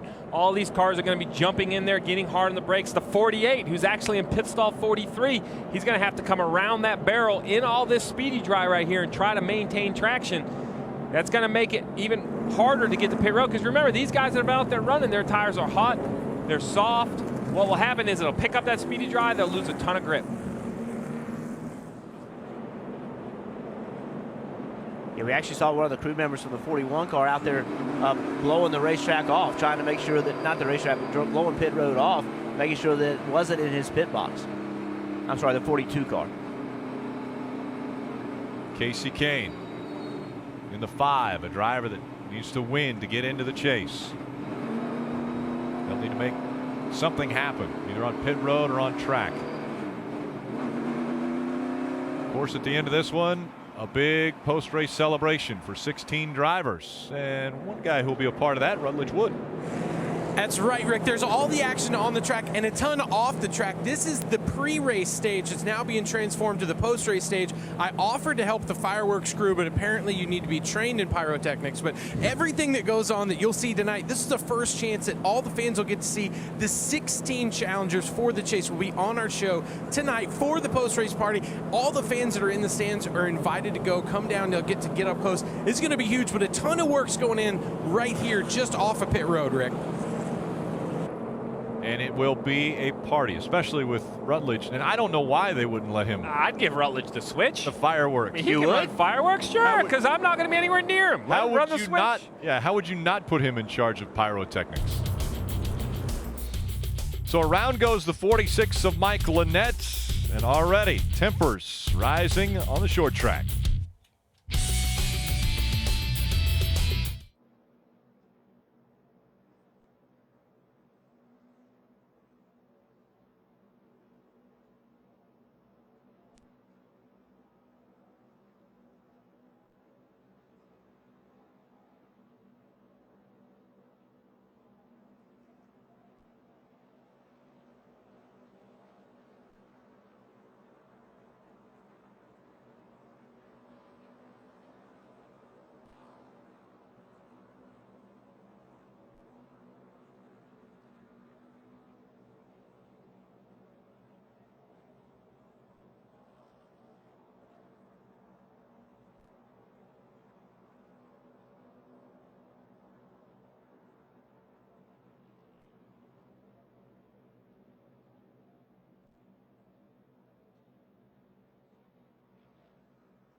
NASCAR on NBCSN is brought to you by Sprint, proud sponsor of the NASCAR Sprint Cup Series, and by Smithfield. Pit road is open. Here they come, Mike. And Denny Hamlin on pit road going to work on his race car. They're going to make a slight air pressure adjustment. He's also a little bit concerned there might be some damage on the left front fender. They took a quick look at that. 4 tires and fuel on Hamlin. Dave? Kurt Busch gave up 5th position to come down pit road. 4 Goodyear tires full of Sunoco fuel. The car was really loose at the beginning of that run. Kelly. There was some debate as to whether or not Kyle Busch would pit. Adam Stevens, his crew chief, wanted to keep him out there. Kyle's happy with the adjustments they made the last time around. As you see, he just pitted ahead of him, and going to win the race off pit road is Matt Kenseth. He said track is tightening up just a little bit, but happy with his car. And a couple guys decided to stay out. Joey Logano and Sam Hornish Jr. stayed out on track, 2 lead lap cars.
Welcome back to Richmond International Raceway. 124 laps complete of 400. The last race of the regular season. And I feel bad for the 22 and the 9. Look, it's a hard decision when you're the leader. The 22 is the leader. He had 8, maybe 9 hard laps on his tires. He decides to stay on the racetrack. It's very, very hard, and it's really going to be in trouble because nobody stayed behind him, and him and his crew chief had a conversation about it. How many on the lead lap are behind me? I think 1. Uh-oh. Only 7 laps on tires. We'll be all right. Fight with them here. That's a tough decision for the leader to make, Todd Gordon. Though I liked it. Wasn't a complete sales job, but oh man, we're going to be fine. We're going to be fine. Unfortunately, I'm not sure how it's going to work here, Rick. We'll find out. Coming back to the green. Joe Logano on the outside, Sam Hornish Jr. on the inside. You've got Denny Hamlin, who's been making the charge to the front. He's fighting for second, now fighting for the lead. He goes to the outside. They're 3 wide as they go down the backstretch. Denny Hamlin takes the lead away at Richmond. 3 wide again for second, Carl Edwards. Your leader, the 11. Teammate to Denny Hamlin. Takes second. Here comes the other Joe Gibbs Racing car, the 20 of Matt Kenseth, who's been so strong. And the 18 doesn't want to get left out. Kyle Busch in the 18 has moved up into the top 5. Well, I think this is going to make the decision easier. 4 positions in 2 laps. Even with a green-white checker, Jeff, I think you're going to have tires. Yeah, no question. How about momentum? As we mentioned, Joe Gibbs Racing and Penske so strong. Well, Joe Gibbs Racing has the top 4 spots with all 4 of their drivers. So you think that's pretty good? That's pretty good. Unbelievable. And already we see, look back at out of the rear bumper, Denny Hamlin. Well, look at that nose of that $20 General Toyota. He continues to run up a lane. Danny Hamlin moves up even with the lead. Surprising he'd give Carl Edwards the bottom, but he's going to get a great run off the corner. Carl Edwards looked for a moment. There you have the Joe Gibbs Racing organization, and they are pulling away from the rest of the field. And right now, Joe Gibbs is saying, don't wreck, you right? Don't hit each other. Stay. This is great, 1, 2, 3, 4, but please don't hit each other. Boys, we're at lap 130. 130. Everybody just calm down. But you know what? They're not going to calm down because that's how they got to 1 through 4. These guys show up to win races every week. They push each other. But I really believe, Jeff, that this resurgence, you can go back 2 years with that guy in the 20, Matt Kenseth, went to Joe Gibbs Racing. Matt Kenseth is not only spectacular behind the wheel, but he's what I always term a franchise driver. He's the type of guy that gives honest feedback, forces everyone to get better, and because of that, I think we're starting to see the fruits of his hard work over the last 2 years. No question. And Kyle Busch coming back. All the drivers have talked about the importance of Kyle. But there you go, a little contact amongst teammates. Little bumping and banging. Teammates for second. Carl Edwards has it. Matt Kenseth wanted it. All these drivers talked about how important it was to get Kyle back. Kyle is not only a great race car driver, but he's so good at knowing what his car needs to feel like, how it needs to drive, giving that feedback to the for the team. A big hit there. Matt Kenseth had to check up, go hard left because the 19 he got into him. These two are fighting for a position in their teammates. You see Carl Edwards with his hand out the window. I don't know if he was motioning to the 20 to take the bottom or motioning to the 20 like, why do we keep running into each other? Either whoops or what's going on out here. Yeah, we'll go with whoops. It sounds better. Take a look at coming out the turn 4. Up the track goes the 20. He has to get way out of the gas as he's sideways. And this was earlier. 20 drifting up the track, getting into the 19. I'd like to be on that one. The 19 was kind of coming down, 20 was coming up. It's just racing. I mean, listen, that's short track racing, okay? As we talked about earlier, we're not at a big 2-mile racetrack. We're at a 3/4 mile racetrack. You're racing close to each other. You're in the gas as hard as you can be. You're going to rub every now and then. And listen, guys, as these 4 Joe Gibbs Racing teammates have been battling it out for the front 4, Joey Logano has only fallen back to 5th. Now, the 42 of Kyle Larson is faster, and his patience is going to wear thin. Remember, we talk about the chase and the bubble guys. Well, Kyle Larson had to sit out in Martinsville. He had to miss a race. He doesn't have a chance to get in on the points. His only way to get in is to win a race. He's gotten by the 22 on those older tires. Now all he has to do is pass, well, all 4 Gibbs cars. All he has to do. That's it. All 4 Gibbs cars. Kyle Larson in the spring race finished 12th. Kyle Larson needs to win if he wants to compete for the Sprint Cup Championship at season's end. Larson's moved up into the top 5, but a gap between he and Carl Edwards of almost 2 seconds.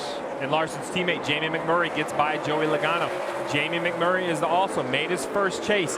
What could help this team move forward? But how about a win? You talk about momentum. Why he doesn't need a win. Those 3 important bonus points. Let's remember, the guys that are moving forward in the chase, they'll be seeded by wins. The first round of the chase is only 3 races. 3 points can make a big difference.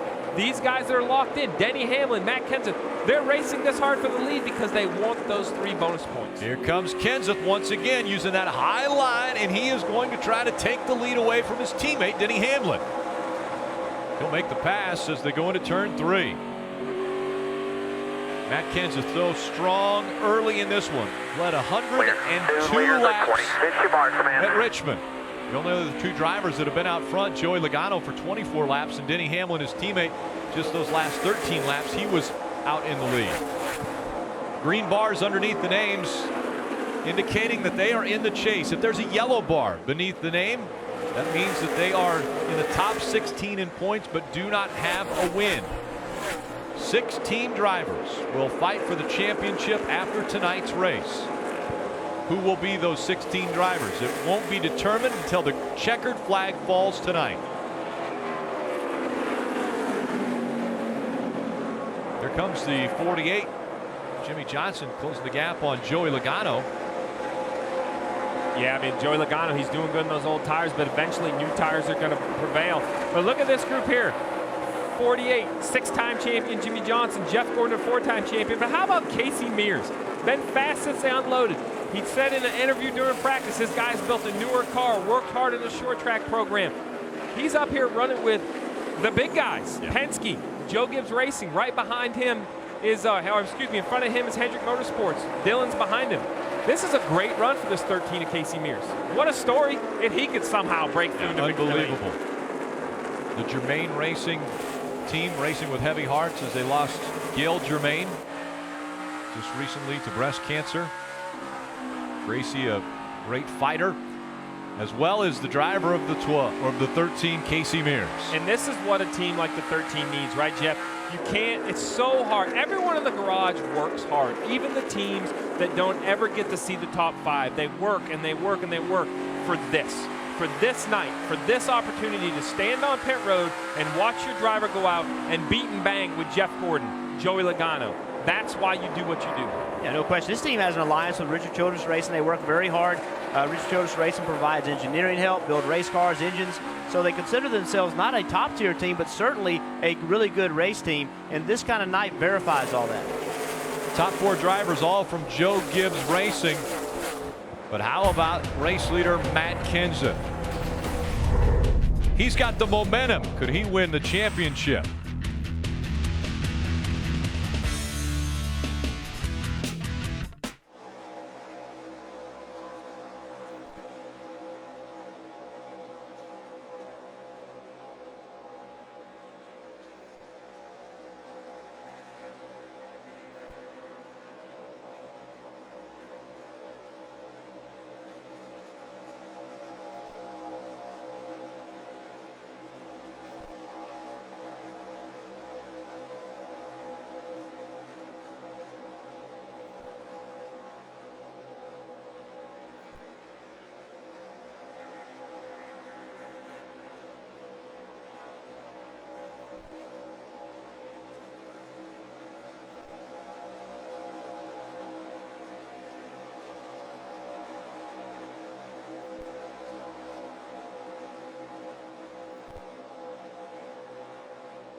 Racing under the lights at Richmond International Raceway. Tonight's aerial coverage provided by our partners at Smithfield Foods. Getting some great pictures of short track racing. Let's take a look at tonight's Toyota driver updates. Joe Gibbs Racing dominating for Toyota as they have the first 4 positions locked up, and Clint Boyer 16th in the point standings, currently running 17th on the track.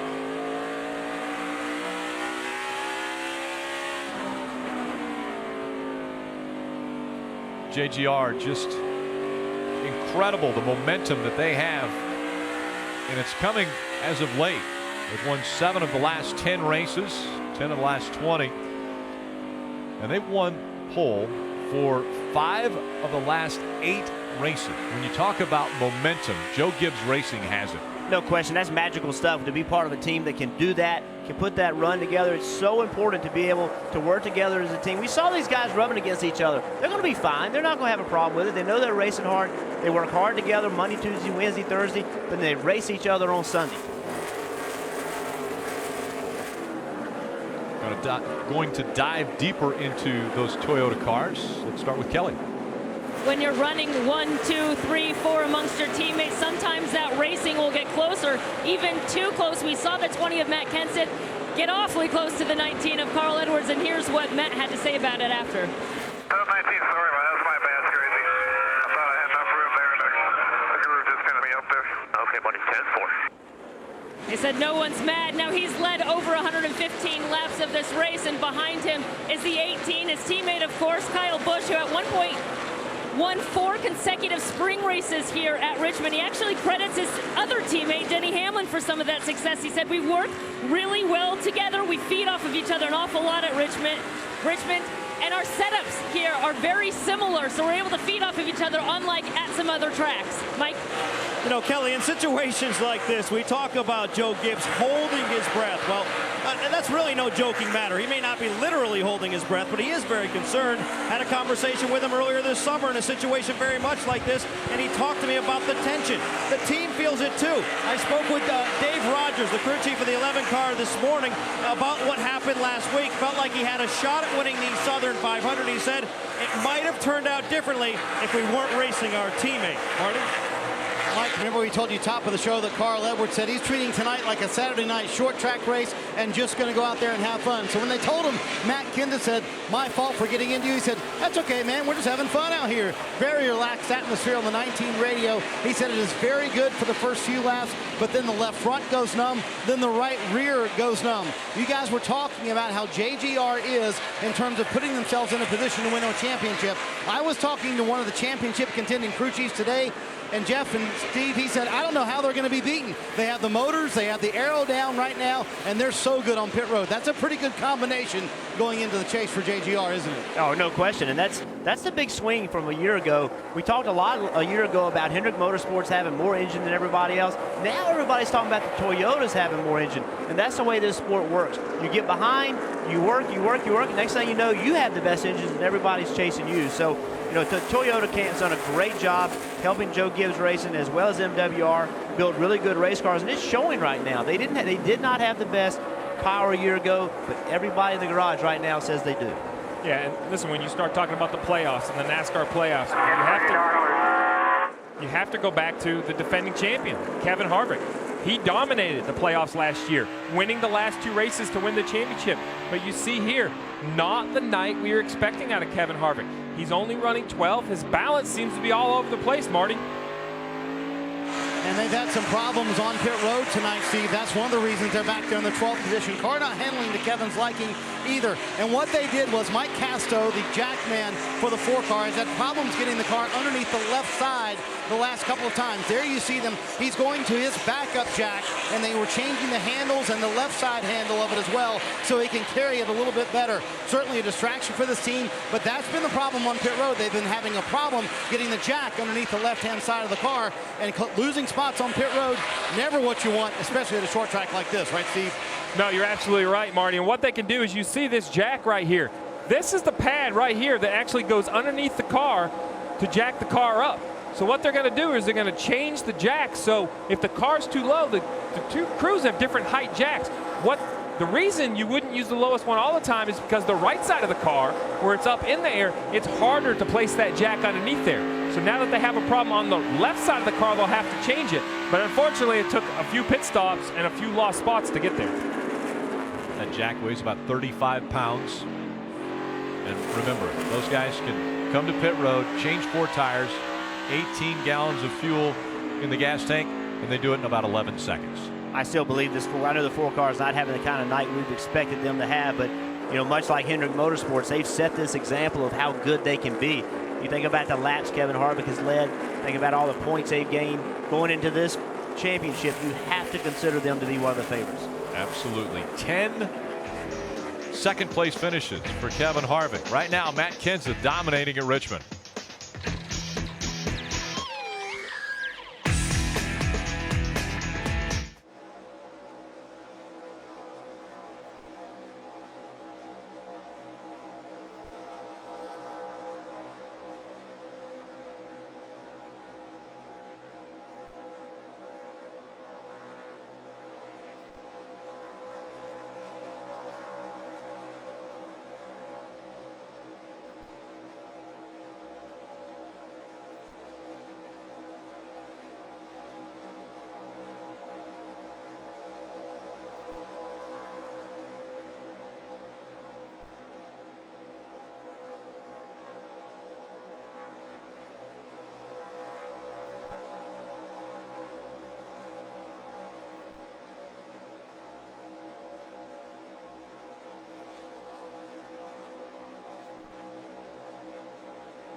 Matt Kenseth has been out front for 134 laps. The most laps led here is by Matt Kenseth.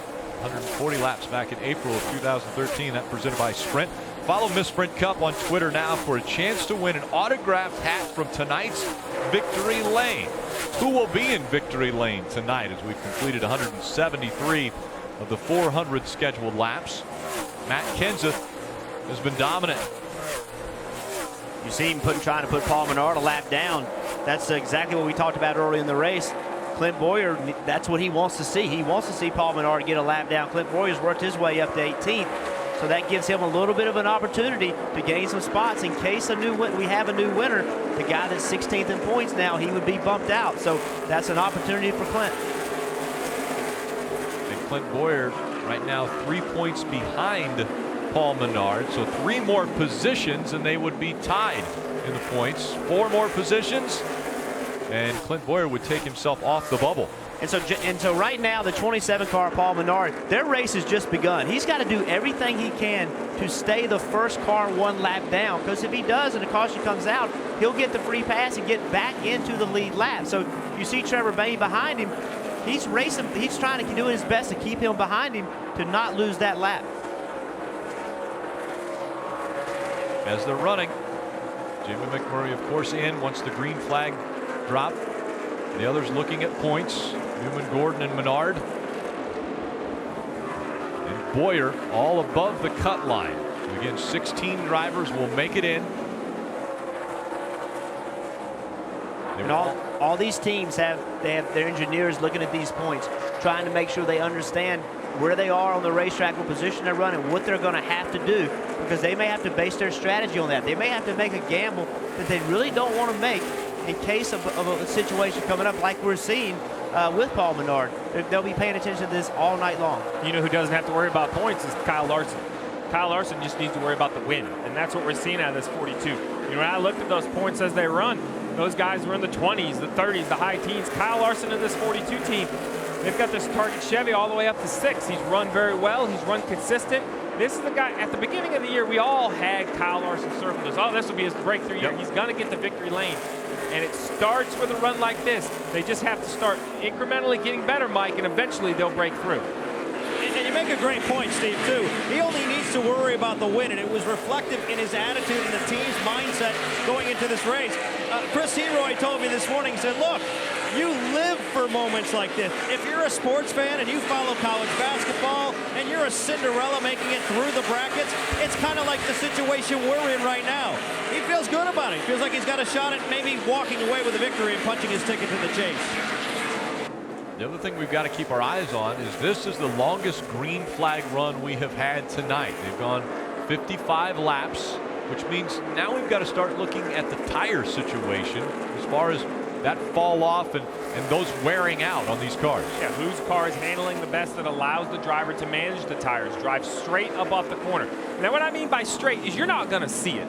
When I mean by straight off the corner, it's inches. Jeff, explain. It's so small. What I want the driver to do is roll around the corner a little bit farther, get a little bit of steering wheel out. So when he puts the power down, that car is driving as straight as it can, not burning up those rear tires. What you're trying to do is load both rear tires the same. When you're turning the car, you're putting more pressure on one rear tire than the other. So the straighter you can be, the more you're loading both rear tires and hopefully not spinning one more than the other. The other big issue is right front tires. We saw the tire doesn't wear out, but the brake heat is so severe that last night in the Xfinity race, they melted some beads, tires went down, and they got into the wall. And the bead is where the tire actually adheres to the wheel. Where the tire touches the wheel, as you can imagine, we see these brake rotors glowing. Well, only a half inch above this rotor, it's the wheel. And what's touching the wheel? But a rubber tire. And if that rubber melts, the air comes out, it's never good. And how about the leader, Matt Kenseth, in all kinds of traffic?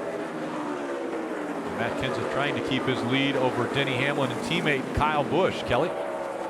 Brakes and tires an issue, as you just said. Well, Kyle Busch raced in the Xfinity Series race last night, which may have given him a heads up of what to expect tonight. Here's what he said on the radio. I'm getting that rear deck slide, rear tire slide, getting into 3. Brake chatter has been a big issue all night. Door, man. Don't forget about your lever, your white switch. So you can hear the struggles there of Kyle Busch. I asked his crew chief, Adam Stevens, what notes he passed along from the Xfinity race. He said, I got some good stuff, but I'm not telling you. Well, that was a great example of the tools that these drivers have behind the steering wheel. You heard his crew chief tell Kyle Busch, hey, don't forget about the lever. The lever, I'm assuming, in these Joe Gibbs Racing cars, adjusts the brake bias. As you move the lever forward, it has more front brake, less rear. If you move the lever back. So if he's sliding the rear tires into 3, but maybe not in turn 1, that's something Kyle Busch could do every lap. He could go down the front stretch, have the brakes, say, in the middle, go down the back stretch, move them back to the front. And the white switch, you know, who really knows? Maybe a brake fan, maybe a tire fan. Those are all the codes these crew chiefs will talk in. You heard him say brake chatter. That's the front brake rotors. They get either too hot or too cool, and they'll actually start shaking. The driver gets in the corner, he can feel it. It's a very violent shake. You can feel it in the steering wheel, you can feel it in your foot. You can start turning fans on and off, trying to get the temperature where they need to be. We have those problems at Richmond. This is a heavy braking racetrack. In my opinion, this is one of the heaviest braking, including Martinsville. It's as heavy as Martinsville. Very hard to get your brakes set up exactly the way you need them. A lot of battles going on. Matt Kenseth out in front for the race lead. But how about Clint Bowyer and Paul Menard? Clint Bowyer now 15th in the point standings, 2 ahead of Paul Menard.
about to pick up. So much quicker than a 22. This is your year. If you make some people mad, you make them mad. Win and you're in. Hamlin right there. 46 goes around. That's short track racing. These two fighting for a position in their teammate.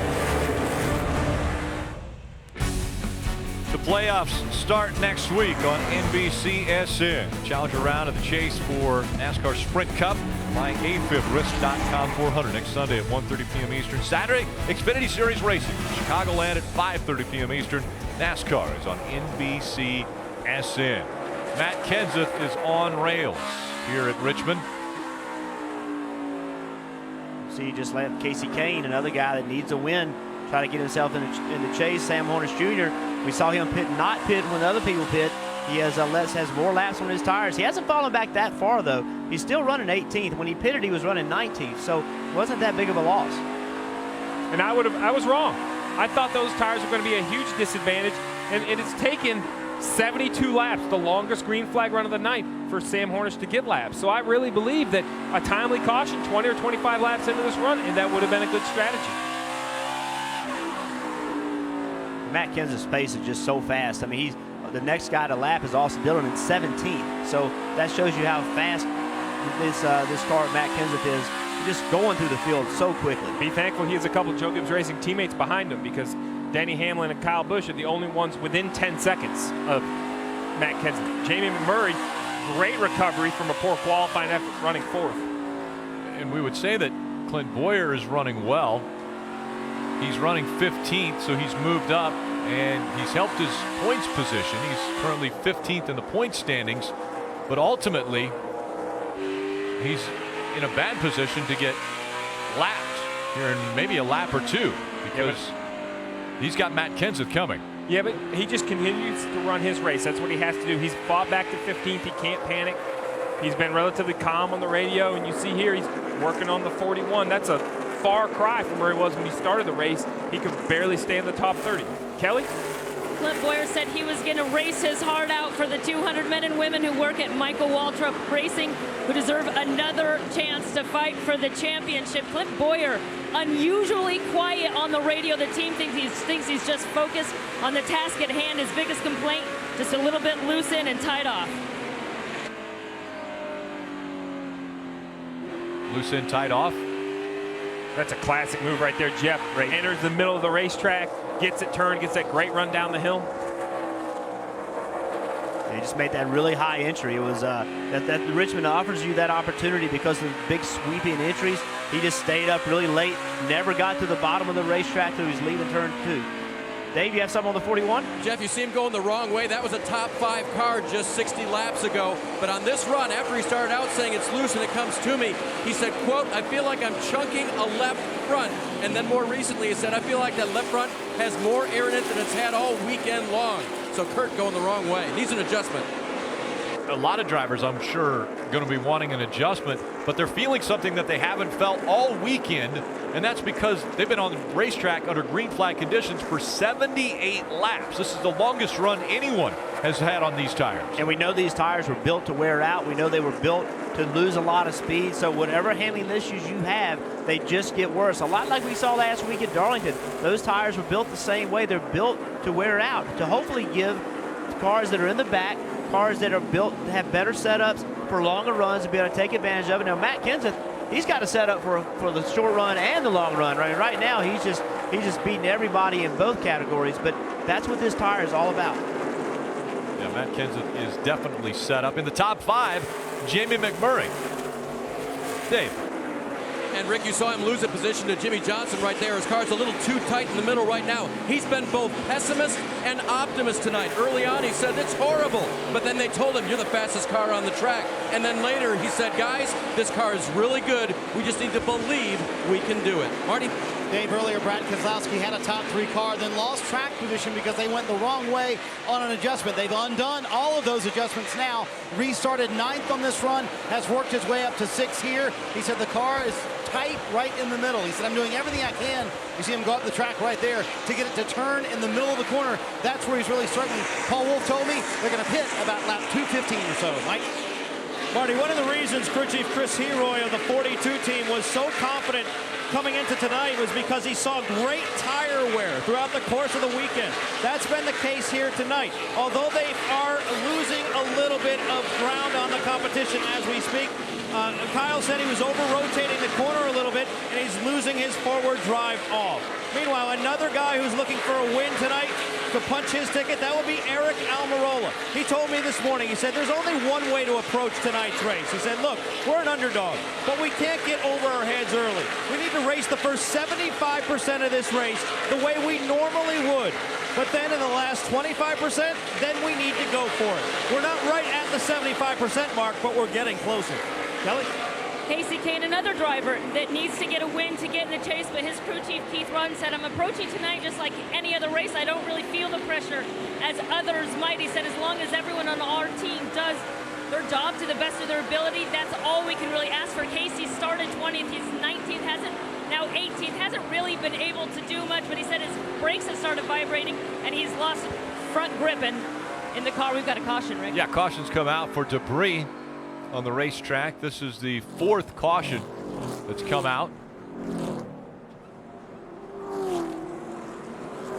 And couldn't have been timed better for quite a few of these teams, because after going for 85 green flag laps, a lot of drivers wanting to make sure they get to pit road. And really ideal for the 15 of Clint Boyer. He stays on the lead lap. Matt Kenseth had gotten to the rear bumper of Clint Boyer, getting ready to put him a lap down, so that caution saved Clint Boyer.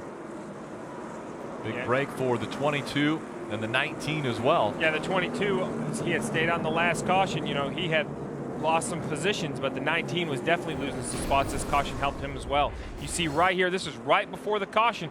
You see Matt Kenseth, the leader, catching the 15, looking underneath him. It was going to only be a matter of time before he passes the 15 to Clint Boyer. So Clint Boyer will stay on the lead lap. There were 14 on the lead lap. We'll get a free pass. More than likely that will go to Ricky Stenhouse Jr. He was the highest car scored a lap down. Pit road is open, which means we will be seeing everyone duck onto pit road. Grab 4 fresh Goodyear tires. Now, with only 14 cars on pit road, you can take time to make some changes. If your car's not exactly right, if Boyer, Earnhardt Jr., Harvick, if those guys think that they need to make their cars better, they can sit on pit road a little while to work on their race cars to see if anybody takes advantage of it. That's a great point, Jeff. You could pull a spring rubber. That takes more time. Maybe reach in, adjust the shock. There are certain adjustments you wouldn't think of, but with extra time, you could make them. And the reason extra time is the furthest you're going to fall back is 14. Exactly. Absolutely. Mike. And Jimmy Johnson saying his car is a little bit tight in traffic, but loose on entry. They're going to make an air pressure adjustment and a chassis adjustment to the 48 team, along with 4 tires and Sunoco race fuel.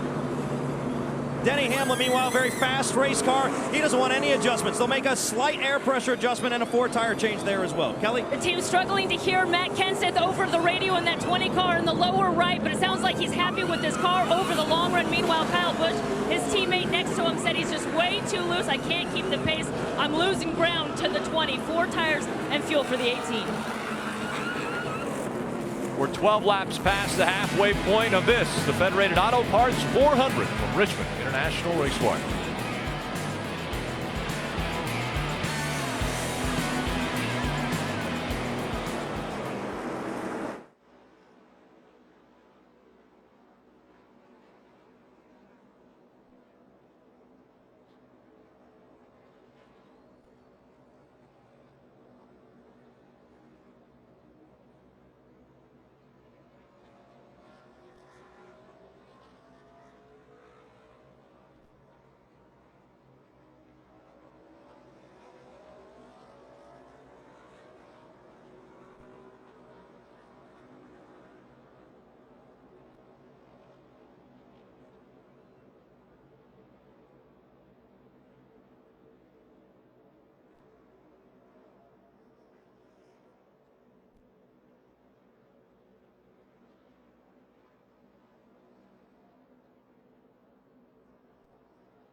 Welcome back to NBCSN's coverage of NASCAR Sprint Cup Series racing from Richmond, presented by Smithfield Foods.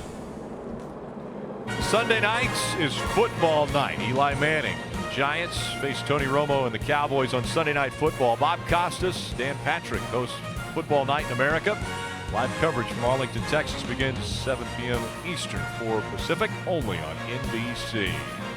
Marty. Well, Rick, a few panic moments on Brad Keselowski's radio towards the end of that last run when he could no longer hear a spotter, Joey Meyer, listening on the radio. You got really distant on me, Joe. I can barely hear you. I'm working on it. Yeah, I got you, Brad. We're having a hard time hearing him, too. I'm on top of the truck. I can try to help him if you want me to. And guess who jumped in and saved the day? Roger Penske spotting from a suite. It's a good thing when your owner loves to spot. Roger Penske certainly loves to spot, and nice when he can jump in and lend a helping hand, right, Jeff? Yeah, no question. Having somebody like Roger Penske with all his racing knowledge, you know, can get on the spotter, get on the radio and spot. That is a great advantage. And the lights are off on the pace car, meaning this time around we will see the green flag once again. 216 laps complete, 184 to go. When they come back to the stripe, it'll be 183 laps remaining in the regular season as we get ready for the start of the chase, which will take place next week. At turn 4, green flag back in the air. Big move early by the 18 of Kyle Busch, trying to take the lead away.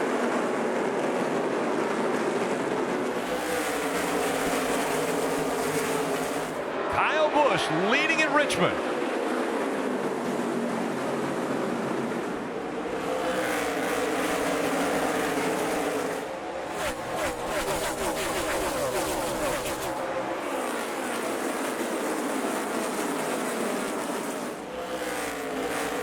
Fifteen cars on the lead lap.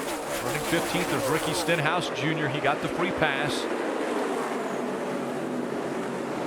Clint Boyer fighting for a spot in the chase. He's running 13th. Another driver that's fighting diligently to get into the chase, Eric Almirola, running in the top 10. He is 8th. Almirola on the high side of a 3 wide, just outside of the 24 of Jeff Gordon. Going to fight for 3rd now. Keselowski, Denny Hamlin. Keselowski taking away 3rd from Denny Hamlin. And he did it on the high line. Drivers that are in the chase will have a green bar underneath their name. If you're in the top 16 in points, a yellow bar under your name.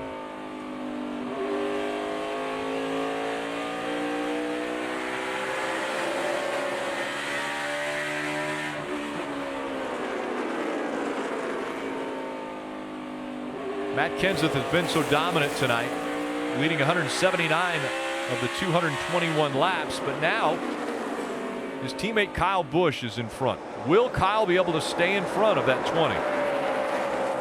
Let's put about a half a second between the two.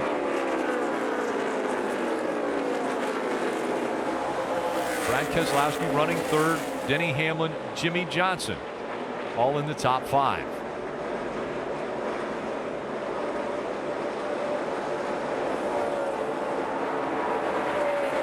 Saw Kyle Busch make a real aggressive move on the start of the race, on the restart rather. And I'm not sure NASCAR is looking at this really hard. Watch Kyle Busch. The rule is you can't change your lane until you get to the start-finish line. He certainly started to change his lane before he got to the start-finish line. That's a tough call. It's really close. We'll see what they say. And that's a big, restarts have been a hot topic of discussion in all the drivers' meetings the last few weeks. It's something that a lot of drivers are being very vocal about because listen, that's where positions are gained or lost. You have to be very, very aggressive to try to get positions. You see Matt Kenseth here working to run the 18 back down. It's normally the closest you are to your competition, so it's the most advantageous to try to take those positions away. And again, Kyle Busch got the lead on the restart after he restarted on the inside of row 2, made the aggressive move right before the start-finish line to the inside of then race leader Denny Hamlin. And now he's trying to stay out in front of the 20 of Matt Kenseth. And both drivers locked into the chase, so in the big picture, not fighting for the points to stay in contention for the chase, but fighting for a win. And you see the 18 almost looks like he moved over for the 20. I think he saw the 20 coming pretty hard. Having said that, now he's turned underneath the 20, taking a look at him. But I think everybody knows right now the 20 is a class in the field. Maybe get real close to the 20, try to see where he's beating you, try to pinpoint where your car is weaker. Sometimes that's the smarter thing to do. They're going to give you the checkered flag on lap 400. So try to look at your competitor to see where he's beating you. McMurray and Logano are fighting for the 6th spot. Logano's taking it away from Jamie McMurray. It's a great recovery from Joey Logano. They chose to stay out in the a couple cautions ago, lost their track position on that long run. He's fighting back up into the 6th position. A little bit of contact between some cars, which we were expecting on a short track. Yeah, 3 wide. You see the 9 car of Hornish, Danica Patrick, David Reagan, all getting in the corner together. It's just tight. I mean, that continues on off the corner as well. 3 wide at Richmond on corner entry never works. One. Inside on the bottom. And got in here. Inside. Top at 3. That was the 10. Gotcha. Top at 3 right here. A little bit of rubbing. Inside. Bumping and banging. You see some of the green paint on the 9 of Sam Hornish Jr. Matt Kenseth has been able to get back out in front here at Richmond. Kyle Busch, Brad Keselowski, Denny Hamlin, Jimmy Johnson, the top 5.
Matt Kenseth still in front here as we race from Richmond. The 26th race of the 2015 season, the last race of the regular season. NASCAR did look at that restart, Jeff, that you had brought up, and after looking at it, they decided that no penalty would be assessed to the 18 of Kyle Busch. Kyle Busch dropped back to 2nd. Brad Keselowski, Denny Hamlin, and Joey Logano continue to be the top 5. Logano seems to be the man on the move, moving in the right direction, heading toward the front. Jimmy Johnson's dropped back out of the top 5. Jamie McMurray, Jeff Gordon, Carl Edwards, and Dale Earnhardt Jr. are the top 10. Let's go through the field. Brought to you by Hardee's. Kelly? Starting with Matt Kenseth, who is closing in on 200 laps led in this race. I talked to his engineer, Mike LaRussa, and asked him what the atmosphere has been like at Joe Gibbs Racing with all the success that they've been having. He said, hey, it's a positive place to work anytime, but there is a noticeable difference.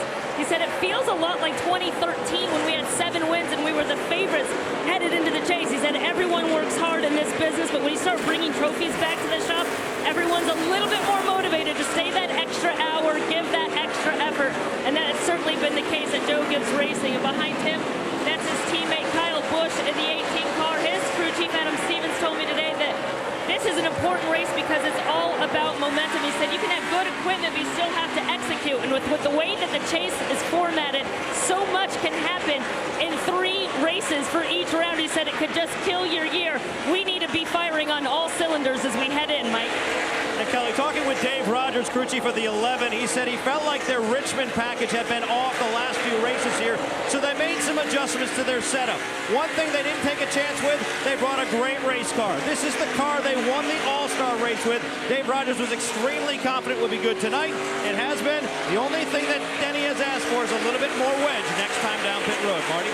Mike, you see right behind Denny Hamlin, his teammate, Brad Keselowski, trying to gain a little bit of ground on him. Finally figured out what was wrong with Joey Meyer, his spotter's radio. He said the mic actually got wet. He had to change headsets. That was a very fortuitous caution for the 2 teams. And when I asked Brad Keselowski his chances to win the championship, he said we have most of the elements there. The speed, certainly as good as it was when we won in 2012.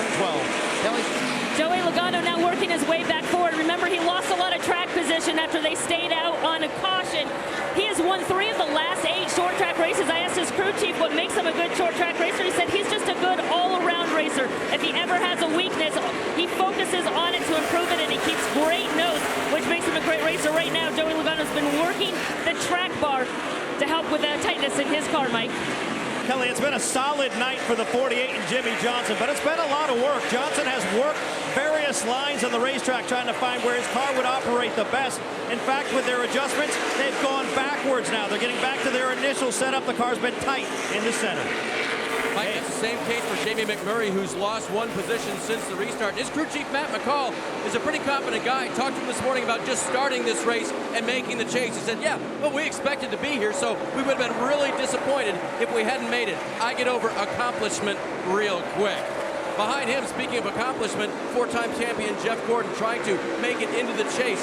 This year has been a thank you and a goodbye from a lot of his fans, but crew chief Alan Gustafson says, I got to work in this garage next year, so that's been my focus, and I hope that my future thinking is worth a little speed in the last 11 races. Marty?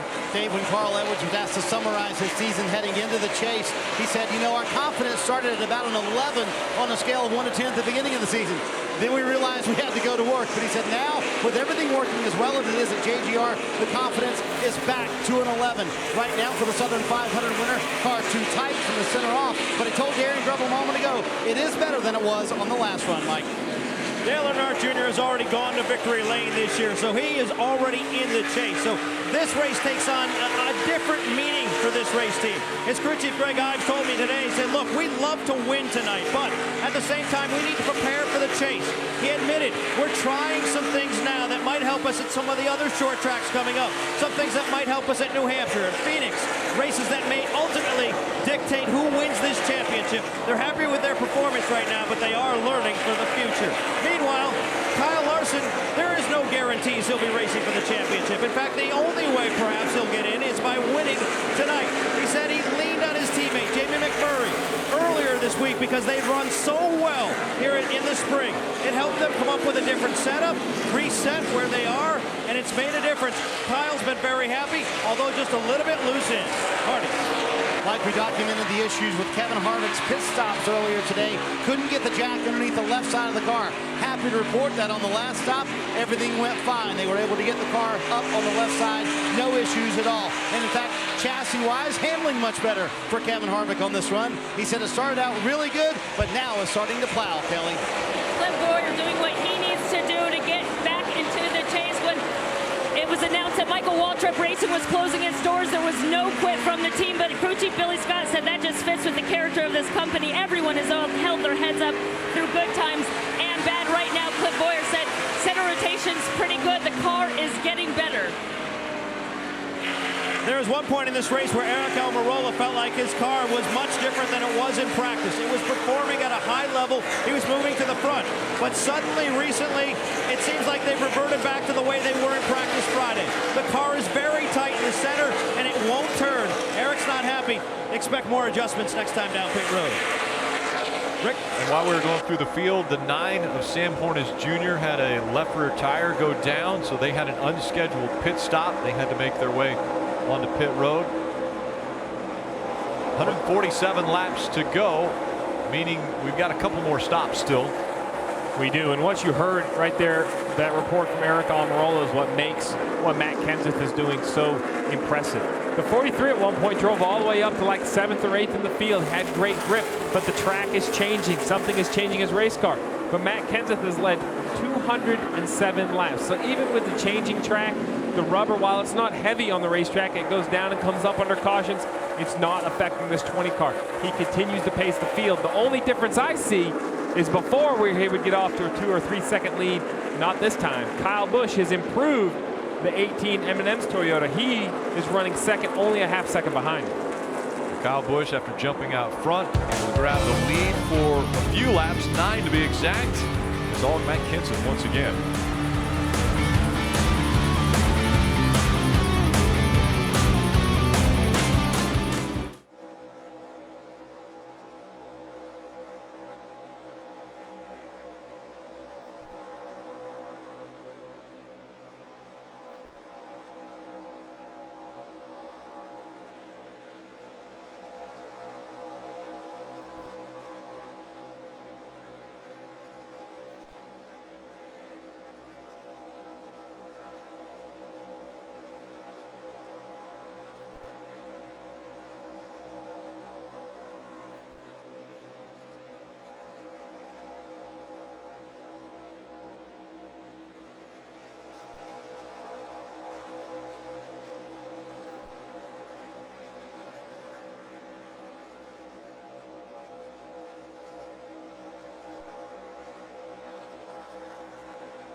Congestion of the lap down cars playing a role now in the lead.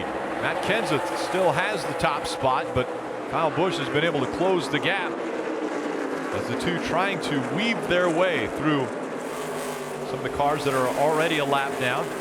Kenseth has now put all but the top 14 at least one lap down.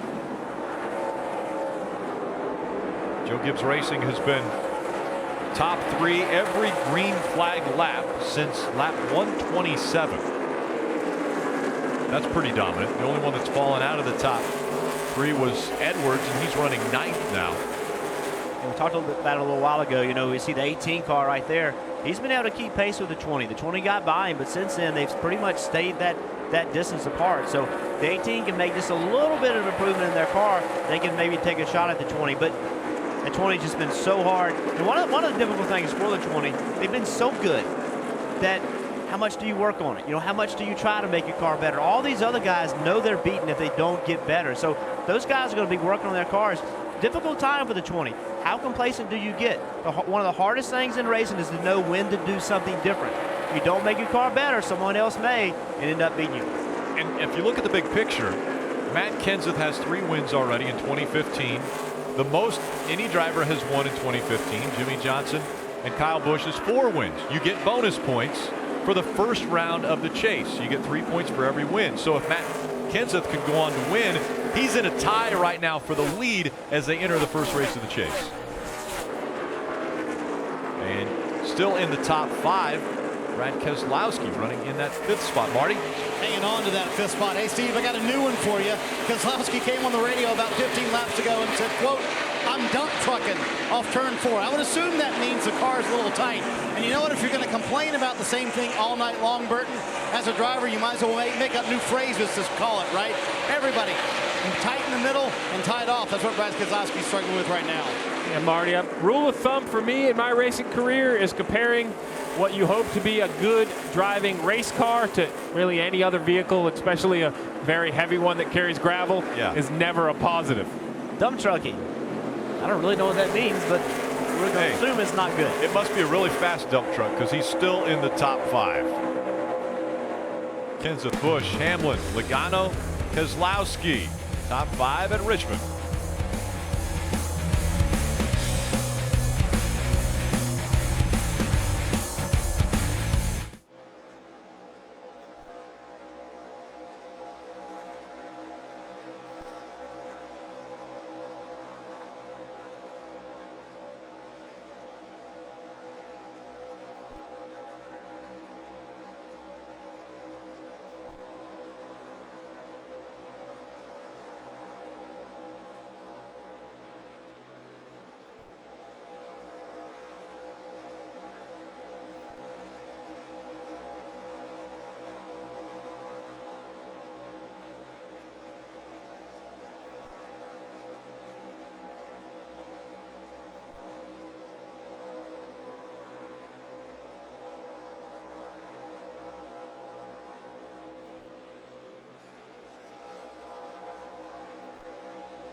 Welcome back to NBCSN's coverage of NASCAR Sprint Cup Series racing from Richmond, presented by Smithfield Foods. Let's take a look at the Mobil 1 performance factors, Steve. Yeah, listen, the 20 of Matt Kenseth has been dominating the field, but what is the Mobil 1 performance factors? The first one, this might seem simple. Keep your head up. Keep working on your car. This track is going to change. You have to try to get in front of it. Keep adjusting your car. Try to find some speed. And restarts, restarts, restarts. We saw Kyle Busch on the last restart go 3rd to 1st. Here he is staying 2nd, staying in touch with Matt Kenseth. The end of the Richmond race has a bunch of crazy restarts. I think tonight's going to be no different. 22 of Joey Logano trying to stay in front of Jimmy Johnson, making the move back toward the front now. Jimmy Johnson running 5th. Keselowski, McMurray with a good run. He's in the top 10, running 7th. Jeff Gordon, his last Richmond race, running 8th. Dale Earnhardt Jr. also in the top 10. Carl Edwards, after running in the top 4, has dropped back to 10th. Eric Almirola just outside the top 16 in points, but right now running 11th on the racetrack. Paul Menard, now the driver on the bubble. Clint Boyer has been able to get past him in points by 2 points. I love the mental state of Clint Boyer. When Jeff talked to him at the top of the show, we talked about the bubble. He said they were looking ahead. They wanted to go outrun Paul Menard. Hasn't loved his car tonight, running 13th, Boyer is, but he's consistently worked ahead and focused on outrunning this 27, and he's done just that. Gained himself a position because, look, this thing's far from over. While we have a bunch of chase guys in the lead, you never know. When it comes to restarts, anything crazy can happen. Maybe somebody stays on the racetrack. He has controlled his own opportunity to make the playoffs. I think that's key. Here comes the 22 of Joey Logano all over the back bumper of Denny Hamlin. That's for third. And it looks as though Logano's going to be able to make the pass on Denny Hamlin. You have to wonder how Denny's feeling right now. You know, we're lap 279. This racetrack's very physically demanding. The back straightaway is fairly short. That's the only time you're never not turning on this racetrack. So it's a lot of G-forces all the way around this racetrack. I always thought it was one of the tracks that you became the most tired on. You have to wonder how his knee is feeling right now. They've been racing for over 2 hours. With Denny Hamlin working very hard as we have just 120 laps to go. You know, Denny's had a lot of injuries. He actually had an ACL on his left knee in 2010. Now he has an ACL injury on his right knee. So, you know, the one thing that has taught him, although you don't want to go through injuries, is how do you deal with this? You know, he's been there, he's done that, he's experienced it. He's had success with injury with his left knee. So I think, although you don't want to have injuries, that experience helps you. Mike Massaro. And you talk about that injury and you wonder how he's feeling inside that race car, and I've inquired a little bit with the team. I asked him if he said anything about his knee, and they just looked at me and said, look at the scoreboard. He feels pretty good. Well, running well. Yeah, helps a lot. Helps a lot. Pretty good medicine. Running up in the top 5, leading laps. I think emotionally too. I think a lot of people, you know, he didn't qualify well, and I think a lot of people said, hey, he didn't qualify well because he had a knee injury, you know, and I think you heard those rumblings. Here you see the 9 car, Sam Hornish Jr., he had to pit on the green. He has fresh tires, so you can see what new tires matter. But, you know, Denny Hamlin saying, look, there's nothing wrong. My knee hurts, yes, but that's not going to interfere with our performance, and I think this performance tonight is showing people that. Yeah, we talked about Paul Menard. Well, his teammate with 31 of Ryan Newman also trying to punch his way into the chase is looking good in his points position this evening. But this is a team that last year made it to the final round, but they did that by being consistent. And Marty, while that was the blueprint they used last year to get to Homestead, I just don't sleep well using that blueprint. I think teams need to win races to make it to Homestead. Well, and I talked to Luke Lambert about that today, Steve, and he said really they had a big philosophy change after the Pocono race in early August. In that race, many teams short-pitted, tried to make it to the end, and ran out of fuel. Ryan Newman's team was one of those teams that had that happen to them. They finished 23rd that day. He said Monday morning they had a meeting after that race, and they said no more gambles. We're going to be conservative. We're just going to try and make our way into the chase by just getting top 15 and top 10 finishes. And while it works for them, you're right. You want to be up front, and you want to be leading laps. Ryan Newman said that earlier this week. If we want to contend for the championship this year, I would love for us to be running up front a little bit more and leading some laps. But, Jeff, that certainly works for the 31 team, doesn't it? Well, no question. I think they do it better than everybody. I mean, they do a better job of collecting points. If you look at the lap saving layout, the top 5s, all those things, this isn't the fastest car. Luke Lambert does a great job of the strategy. And then, you know, Ryan Newman, he gives track position on restarts. Luke Lambert puts him in a position, and then Ryan Newman takes advantage of it on restarts, and that's how they've done what they've done. I know, Jeff, but I hate the prevent defense, and that's what I hear there. I hear we're just going to block and tackle, try to play simple, try to get to the end. This team and Ryan Newman are in a 77 winless streak.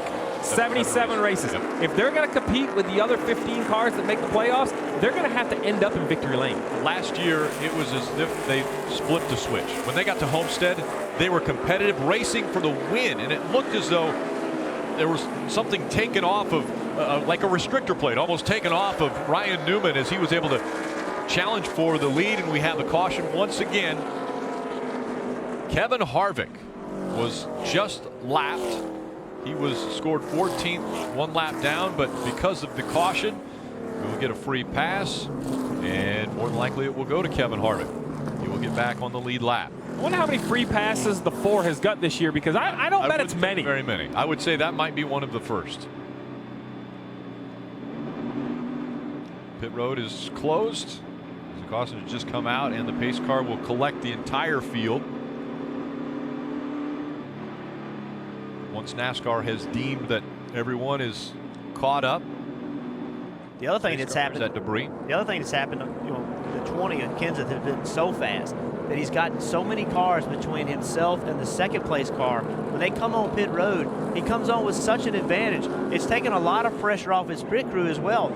He has a 4 or 5 car length advantage as he gets to his pit stall. So his pit crew's been able to slowly do tire changes without a lot of pressure. Let's see if he's able to keep that. If all of a sudden the pressure gets put on those guys, can they stand up to it? And I want to see if Jason Ratcliffe can continue to make the right adjustments. It's amazing me, when you lead that many laps, it's hard to keep cranking on your race car, making changes, but that's what you're forced to do, because as this track cools, as the competitors behind you make adjustments, they're going to try to make their cars better.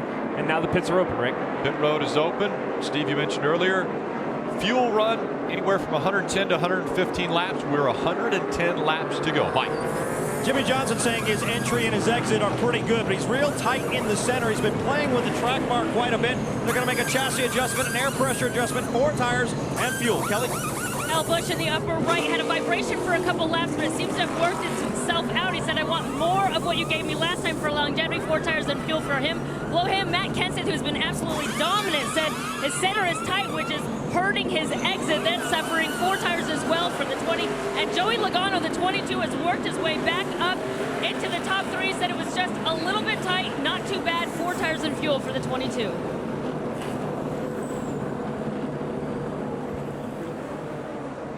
And the safety truck getting the debris off of the track, actually involved in a little bit of an incident. The 95 hits the safety truck.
Tonight's aerial coverage provided by our partners at Smithfield Foods. It has been great pictures that we have received from high above. Quicken Loans and NBC Sports are giving NASCAR fans a chance to win big during the chase for the Sprint Cup. And when I say big, $16 million if you could pick out the perfect grid. That's at NBCSports.com/grid challenge. $16 million. Rutledge Wood, I know you could spend $16 million on a pretty big party at the end of the race, right?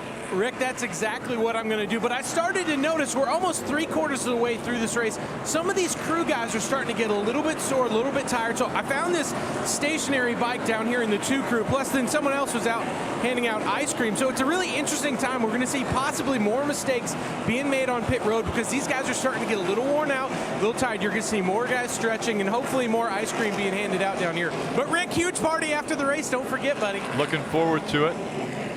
We have had a few pit road penalties, and NASCAR has actually asked the 95 driver, crew chief, and spotter to the hauler at the end of the race. That was the car that was involved in running into the safety truck that was on the back stretch. Pace cars off the track. Matt Kenseth, Joey Logano making up row number 1. Green flag back in the air.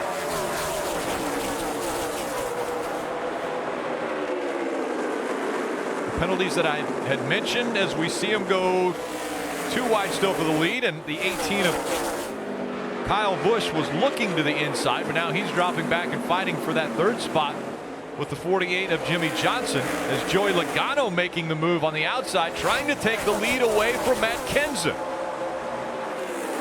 Drivers involved with penalties, the 1 of Jamie McMurray, the 2 of Brad Keselowski. Here comes the 20 of Matt Kenseth back to the front. Also the 4 of Kevin Harvick. Too many men over the wall. Show leader, the 20. He's heard that a couple times. 250 laps led for Matt Kenseth of the 298 that have been run. Very dominant performance for him. But the mistakes on pit road, Brad Keselowski speeding, the 1 of Jamie McMurray speeding, the 4 of Kevin Harvick, too many men over the wall. Yeah, the 4 of Harvick, they come back on pit road to work on their car during that stop. They actually came back. They pitted once and they came back again. They made an adjustment on the toe, and that's why they're so far behind. They use those extra men probably to get more work done. But if you look, the 4 car is just ahead. You look way ahead of the 20, you'll see the 4 car. They just got out in time. Trying to stay on the lead lap. Joey Logano trying to stay in front of the 18 of Kyle Busch. And what's happening with the 4, Marty? They actually wound up hitting 3 times on that stop. Harvick said, we made the car worse on the last 3 consecutive stops. He said, I just cannot get this car to turn. In fact, one point in that run, he said, I got one word for you. Terrible. So what they did is they put their 4 tires on, made a couple of adjustments, then Rodney Childers brought it back down pit road and adjusted the toe on the race car. That's a huge adjustment in the middle of a race, isn't it, Steve? That is a big adjustment. That's basically the toe is when you stand behind the car looking at both front tires, you expect them to be pointing in the same direction. Well, you could toe them in, which is point the 2 front tires at one another, or toe them out, point them away from one another. And we're talking very small adjustments. 1/16 of an inch are a big adjustment, but Kevin Harvick is very adamant about what he's feeling with it. And when you talk about front grip, there's not a magic knob that you turn to gain front grip. You have to change the chassis settings, but toe is not one that you would normally hear during the race. And they're here to win this race.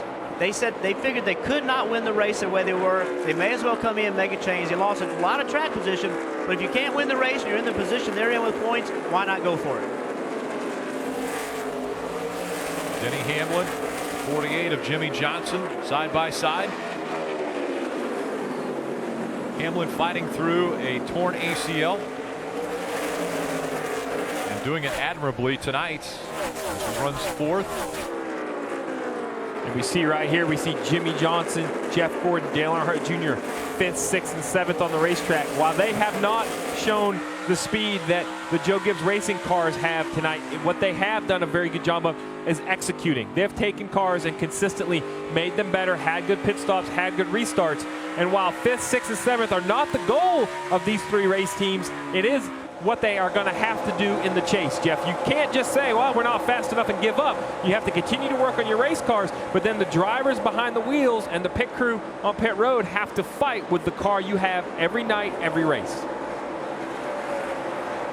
Less than 100 laps remaining, 94 to go in the Federated Auto Parts 400 as the battle continues between teammates. We say NASCAR nonstop.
back to Richmond. Biggest mover tonight, Dale Earnhardt Jr., 24 spots. Presented by Sprint.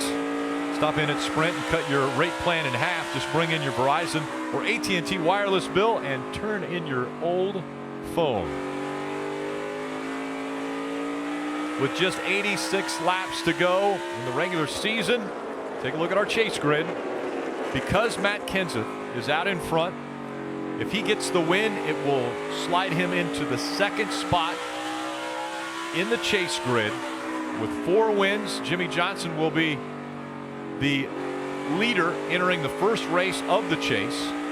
And again, each driver with a win gets 3 bonus points for each win, starting off after they reset the points.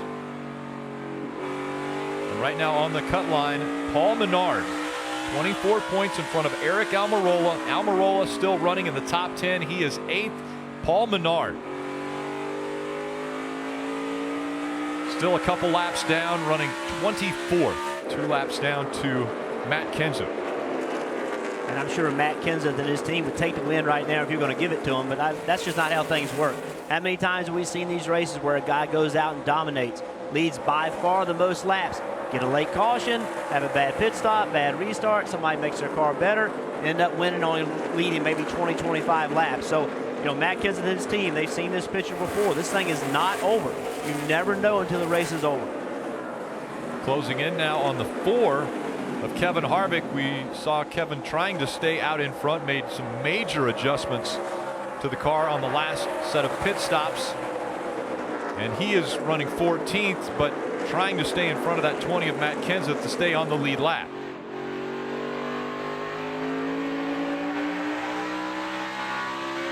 And that's the gap between Kevin Harvick and Matt Kenseth. And I can assure you, with the success the 4 cars had, he's a defending champion. He's won races this year, led a lot of laps. They do not take pride. They take a tremendous amount of pride in having a chance to win races. I can promise you, he is not going to lay over and get lapped. He's going to put up a fight. Very uncharacteristic of Rodney Childers and Kevin Harvick as far as not really hitting it at a racetrack, because they've hit it at every track we've gone to this year. But that's a great compliment, that running 14th, getting ready to go a lap down, is just so remotely far off that we can't believe it. They would over-rotate just past. Because basically they have set the bar so extremely high for everyone in this garage that the fact that they're not up there leading the laps, Marty, is shocking everyone, but it was bound to happen. And maybe what they need is a run like this to get, I don't want to say refocused, but maybe it'll help them moving into the chase, as odd that may seem. Well, everyone expects him to run up front, and especially one of Kevin Harvick's best racetracks here at Richmond. You know, it's funny, I was talking to Rodney Childers about this afternoon, and you can talk about this, Steve. He said Richmond is one of the toughest places to get a read on your car in practice. Number one, you practice during the day, you race at night, so it's different there. But also with this newer tire, he said it's just really tough to get a read. And the funny part is, you walk through the garage area this morning, everyone said Kevin Harvick was one of the cars to beat this afternoon. So I think everyone's a little bit surprised they're running like they're running today. But talk about that, Steve. It's tough to get a read on your car in practice here at Richmond, isn't it? It is, because not only is the track in the middle of the day, but these tires lose a tremendous amount of grip. So as you go out, you make a run, you come in, you might change a shock or a spring or the toe, like Kevin Harvick has changed here during the race. Well, when you go back on the racetrack, you don't have new tires again. Now you have older tires, and those scuffed tires give the driver a different feel. So I wouldn't panic if I was the four-car fan. I think Kevin Harvick and Rodney Childers, their numbers are spectacular the last year and a half, year and 2/3. There's really no team in the garage that have been able to keep up with them consistently week in and week out. Joe Gibbs has had a good couple months. Penske has had some good time. But when the chips are on the line, this 4 and Kevin Harvick, I believe Rodney Childers and him will get together, understand how to approach the chase. They have the blueprint. They did it last year. They did it a year ago, won the last 2 races to win the championship, right behind Kevin Harvick, the 18 of Kyle Busch. Kelly. About 10 laps ago, Kyle came over the radio to discuss the changes they made last time down pit road. And remember that vibration I told you about earlier? Well, it sounds like it could be back. I don't think we heard it, but I don't think we did anything good. That's how bad that is.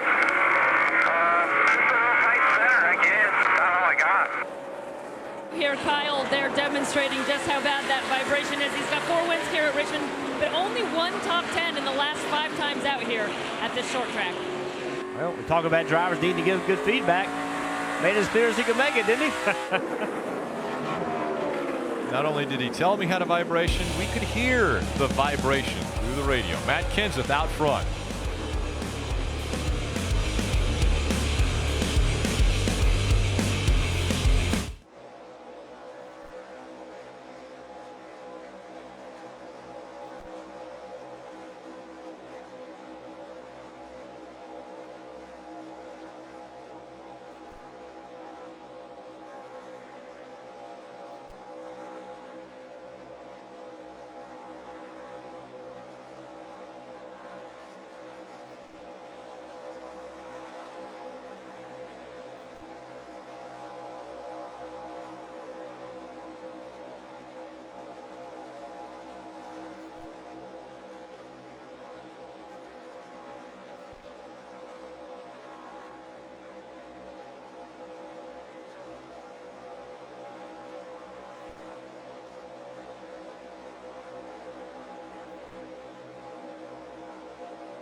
And welcome back to NBCSN's coverage of NASCAR Sprint Cup Series Racing from Richmond, presented by Smithfield Foods.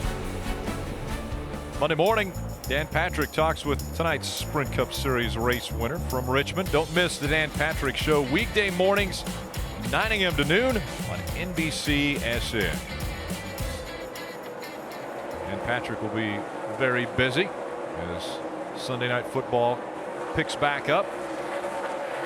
Chase kicking off next week, and one driver who is definitely going to be carrying momentum into that first race of the Chase has to be Matt Kenseth. He has to come away from this race feeling very good after leading 287 laps tonight. Another driver with a lot of momentum, but on the outside of the Chase looking in, Eric Almirola. Mike? And yeah, Rick, he's got momentum, but he still has some more work to do as he makes a charge toward the front. As I reported earlier in the night, he told me that in the last quarter of this race, that's when they plan to really turn up the wick, so to speak. Well, here we are. We're in the final 25% of this race, and he's trying to make a charge toward the front, trying to overcome a tight race car. It hasn't been to his liking, but he's trying to get as much out of it as possible, Kelly. Clint Boyer has just been gradually working his way forward throughout this entire race. He's now inside the top 10, which puts him 15th in the Chase standings. First, they started by working on the entry and exit of this car. Then they worked on the center. He said he's a little bit tight. Clint's been pretty quiet over the radio, but he did ask at one point, how are we? And they said, hey, just be smooth. Stay where you are. We're good to go. Meanwhile, the 5 of Casey Kane was really in a must-win situation, but they just haven't been able to move forward after starting 20th. The car has lost its front grip. They can't get it back. Crew Chief Keith Rodden sort of scratching his head there atop the 5 box. And Kelly, a few weeks ago, after winning the Xfinity race at Road America, Paul Menard was asked about his chase situation. He said, point blank, I don't feel comfortable right now. And you can understand why. He anticipated a battle moving into this final race, and this night has not gone particularly well. He's one of many who's been struggling in the center of the corner. The braking of his car has not been to his liking. That's really hurt his center and his drive forward. So he's got a lot of work to do. He's got to keep his fingers crossed that he holds on to this final bubble spot. Guys? Trying to stay in front of Eric Almirola's charge to the front. Almirola 7th. Paul Menard 26th. There's still a pretty good gap there between the two as far as points. There is, but what Paul Menard has done is he's put himself in position where he's depending on other cars. He has to have someone win the race that already has a win. If Eric Almirola improves his car enough and gets up and wins this race, being 16th in points, Paul Menard will be the guy on the outside looking in, going to the playoffs next week in Chicago. It would take quite a bit, I believe, to get by that 20. Matt Kenseth has been dominant. He has a little over a second and a half lead over second place Logano.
State NASCAR nonstop, and look at how things are getting tight for Matt Kenseth as he comes up to the lap traffic, trying to get by these cars.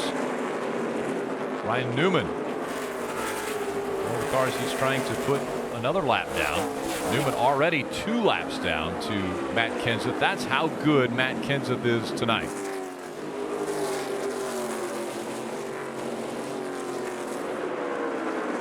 Kenseth has led over 300 of the 350 laps that we've completed. Only 50 to go in the regular season. 50 laps remaining. I know Matt Kenseth has put on a display leading 302 or 350 laps, but we've seen this at Richmond before. Cautions breed cautions. If we get an opportunity to have a yellow here, if we get into the end of this race, we can have multiple restarts that quickly. Someone like Eric Almirola, who's done what he needs to do. He's running 6th. That is one of the best runs for this 43 car in recent memory. He's put himself, you know, he's not the leader, but Jeff, he can see the leader. If we have a caution, if we have a restart, you never know how crazy a restart could be. If he can sneak through and be the guy, he can find himself in the playoffs for the second year in a row. Yeah, no question. And his speed's really good. And we've been watching lap times, and you know, he's the fastest car every now and then who'll run the fastest lap. So they've got a good car. They're going to need a break. They're going to need a good pit stop. They're going to need to, you know, to go from 6 to the lead is very, very difficult. But as you said, you get one caution, the guys get together. Next thing you know, you're running 4th. That happens again. Now you're running 3rd or 2nd. I mean, anything can happen. We've seen it over and over and over these races. You know, there's a lot of races I won that I didn't think I deserved to win. There were a lot of races I lost that I thought I had the best car all night long. So, you know, the fastest car doesn't always win these races. And the intensity is going to ramp up. If we were to have another caution, guys getting that close to taking another position, you know that when the laps wind down, a lot of times the wire that connects the foot and the brain sometimes get disconnected. Hey, listen, we're going to see right here Eric Almirola as he comes down the front stretch. Just take a look at how wide this entrance is to turn 1. When you get a late race restart, 2, 3, 4 wide into that turn 1, and it funnels down to 1.5, 2 lanes. These guys are going to have to get through there. With 46, there's a reason this is a 400-lap race. They don't give out trophies for leading the most laps. They don't give out trophies for leading practice. They give out trophies, Jeff, you mentioned it earlier, for the 400th lap. You must lead that one. It doesn't matter. No one cares how well you ran the whole race. We all talk about the winner. And while Matt Kenseth right now is dominating, he still has to close it out with 45 to go. Yeah, this race has presented an opportunity for several teams. We've talked about Roush Fenway. You know, if they don't win this race, they're not going to be in the chase. And that's the first time ever. Ricky Stenhouse Jr. is running 15th. I know that's not leading the race. I know that's not a top 5, but that's a step forward. These guys, they need something positive to happen. Running 15th right now, but where this company has been, that's a good thing. And I know that's a low expectation, but again, when a team is struggling, you got to find a way to make small gains. You typically don't go from running 25th to winning races. You got to find a way to get to where you can run 15th and then get to where you can run 10th. And this is a good step for this team. Dave, it seems like a building block that they can build on for the remaining 10 races of the year. Rick, one of the most compelling stories in this year's chase is going to be the young crew chiefs who are trying to lead their teams to a championship. And while Nick Sandler won't have that opportunity for Ricky Stenhouse Jr., he hopes that he can at least steal a win from some of the chase participants. He's 33 years old. He's been with Roush Fenway for 9 years. He was most recently the lead engineer on the 99 car that folded after Carl Edwards left. Right there's the 19 of Carl Edwards on cue for Joe Gibbs Racing. So Nick is disappointed that the year hasn't been better, but he sees the future, and he likes the way Ricky drives, having to sometimes pull him back versus getting him pumped up to run fast. Yeah, when you talk about the future and the future of the organization, you know, Ricky Stenhouse is very young. Trevor Bayne is very young. You know, these guys, I mean, Ricky Stenhouse is only 27 years old. So he has a long time in the Cup Series. So him running the way he's running, we have Greg Biffle in 30th. Ricky Stenhouse is in 15th. So like you mentioned, Jeff, while it's not a win, it is at least a step in the right direction and they can build on it. And it even goes further than that. You think about Roush Fenway with their Xfinity Series. They have Darrell Wallace Jr. They have Chris Buescher, 2 very young drivers that have shown a lot of promise. So, you know, if Roush Fenway can get moving in the right direction, they have a stable of drivers that they can go with for many years to come. And we just heard Dave mention Nicholas Sandler, who is a rookie crew chief for the 17. Ricky Stenhouse Jr. How about rookie crew chiefs that are going to be making their first chase appearance? One of those, Adam Stevens for the 18 of Kyle Busch. Listen, not only are these guys all rookies, they're also all engineers. This is what car owners want to see today, that being an engineer helps a great deal in being a crew chief. At least that's the pattern that they're trying to fill. We haven't seen a lot of championships won yet with engineers. However, that's what everybody's trying to make happen. They want, because of the technology available to these teams, they want the guy leading the team to be able to understand that technology.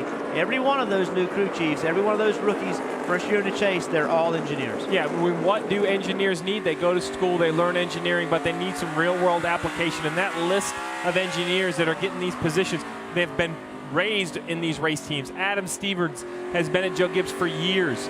There's a few there that were at Hendrick Motorsports before. There's a lot of young guys that are coming with fresh ideas, and what this experience will do is give them some real-world application. So even if it isn't year one for some of these young guys, it's just like a young driver. You have to mature to learn how to make those gut decisions that are forced when you're on top of the pit box, and these young guys are going to learn it in the heat of the battle in the chase. Rookie crew chiefs, and things will be heating up for them. Out in front, it's Matt Kenseth, definitely not a rookie. He's already won a championship, and tonight it's been a signature night for Matt Kenseth.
Welcome back to NBCSN's coverage of NASCAR Sprint Cup Series Racing from Richmond, presented by Smithfield Foods.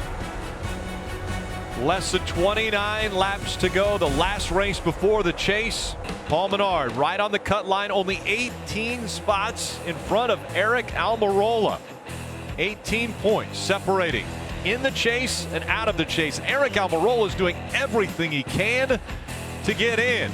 He currently runs in the 4th spot, has made his way up into the top 5 and continues to have the fastest or second fastest lap each lap here in the remaining laps. Yeah, it's so important that he's worked his way up to 4th, because if we do have a caution, he comes on pit road, he comes on 4th. If they hold that position, now he restarts outside of row 2. That's a real chance to win this race. They win this race, we all know what it means, and he has a chance to win this championship. So he's done a great job of working himself into this position. Just 27 laps to go. Steve, if a caution does come out, do we see everyone on pit road? Absolutely. These tires are hot, they're slick, they're wore out. These tires have been falling off all weekend long. If the caution comes out now, it's going to be up to the pit crews. What driver can get in the box clean? What pit stops can be the fastest? We saw just last week at Darlington how the complexion of the race changed with a late caution. And there it is right there, a late caution with 26 to go. 26 laps to go. Now it goes back into the hands of the crew members. That's Kim Lopez, by the way, on the flag stand. This is her last race that she will be flagging. She was actually the first female to flag the Daytona 500 back in earlier this year to start the season.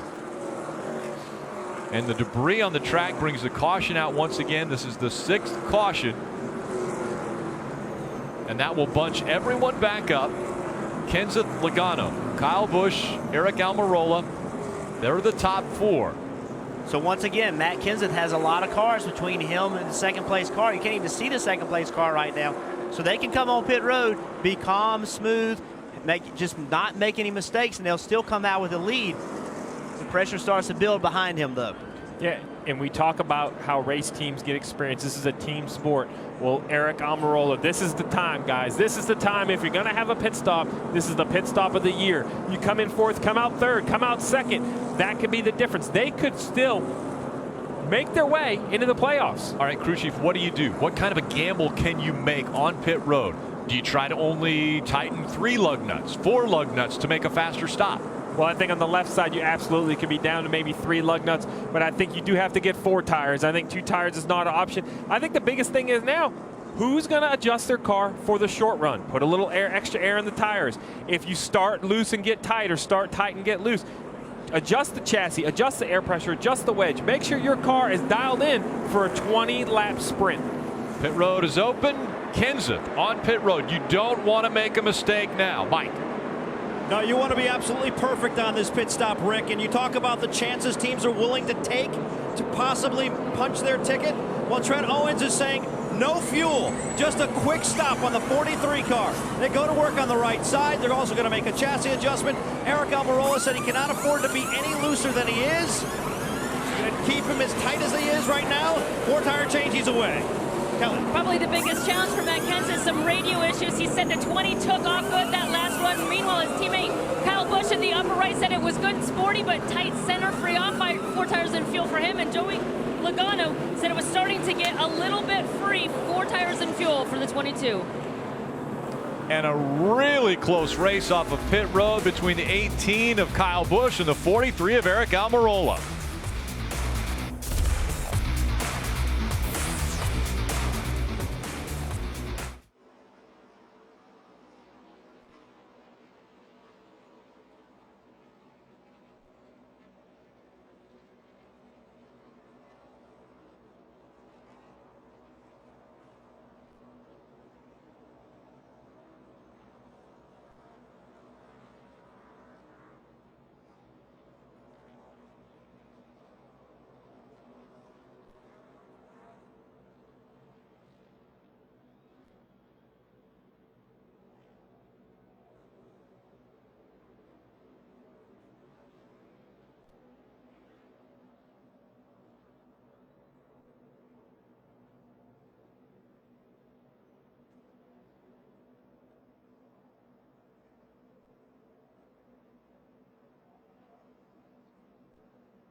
The final 20 laps of the regular season for the Sprint Cup Series from Richmond, presented by Smithfield Foods. What an incredible race off pit road by Eric Almirola.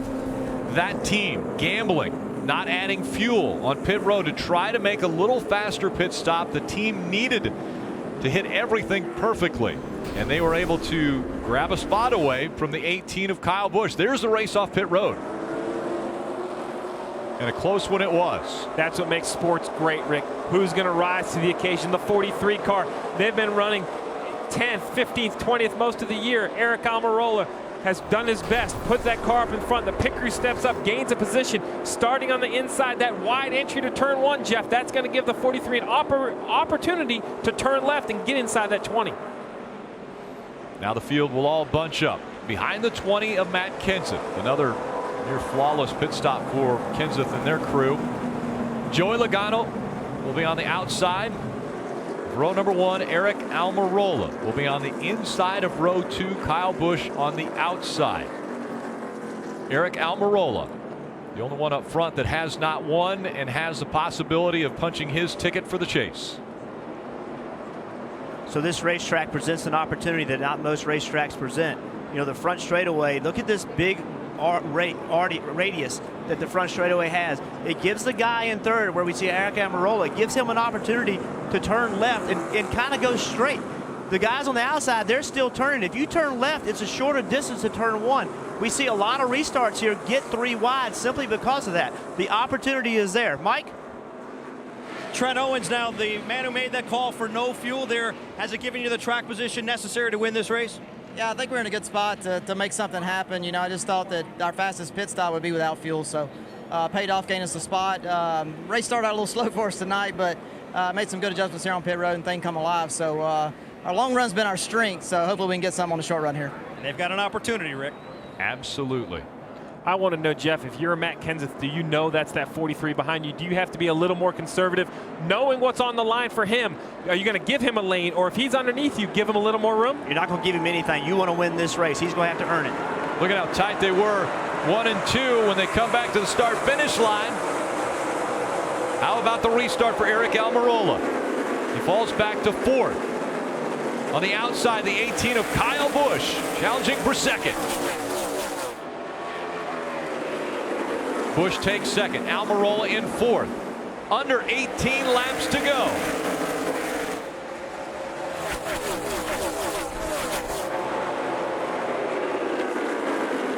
Kenseth with the best restart of the night for that team. Try to stay in front of his teammate. Kyle Busch in the 18. Joey Logano also has been out front. He runs 3rd. Logano runs in that 3rd spot, but has led 25 laps tonight. Kyle Busch has led 9. It's been dominant for Matt Kenseth, 336. The big story, the 43, Eric Almirola. Can he finish this race and punch his ticket for the chase? Well, you just heard Trent Owens say that they thought they had a long run car. It doesn't get going as quick as the other ones, but now we're a couple laps into this run with 15 to go. Will the tires come in? Will the grip increase like he needs? Or will the group in front of him get racing, perhaps move up the racetrack and give him some room? If he does get another caution, that could play into his favor. A long run car made restart better the 2nd time in comparison to other cars. So right now they're really, really hoping for another caution. He's got the 11 of Denny Hamlin, who also has been strong here tonight on his back bumper. As the laps continue to wind down, Almirola needing to get to victory lane if he wants to fight for the championship in 2015. The points, as they're running 19 points behind Paul Menard, who's in 16th and on that cut line. Take a look at this restart once again. Well, we've heard about how controversial restarts have been, and the competitors have been talking about it with the zone. You see Matt Kenseth is accelerating right here. The zone is right there.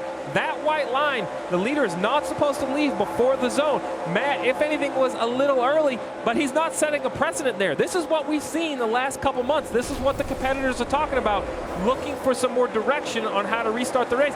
I don't blame Matt Kenseth one bit. I'm here to win the race. Be aggressive, get the lead, make somebody make a ball and strike call. Whatever you have to do to get the victory. And he kind of, I think he took Eric Almirola by surprise. I think he left early enough. I think Eric was trying to lay back just a little bit and then try to get some momentum, so when he got to turn 1, he could make a move to the left. Kenseth was gone before Eric ever started his momentum. Closing in on 10 to go.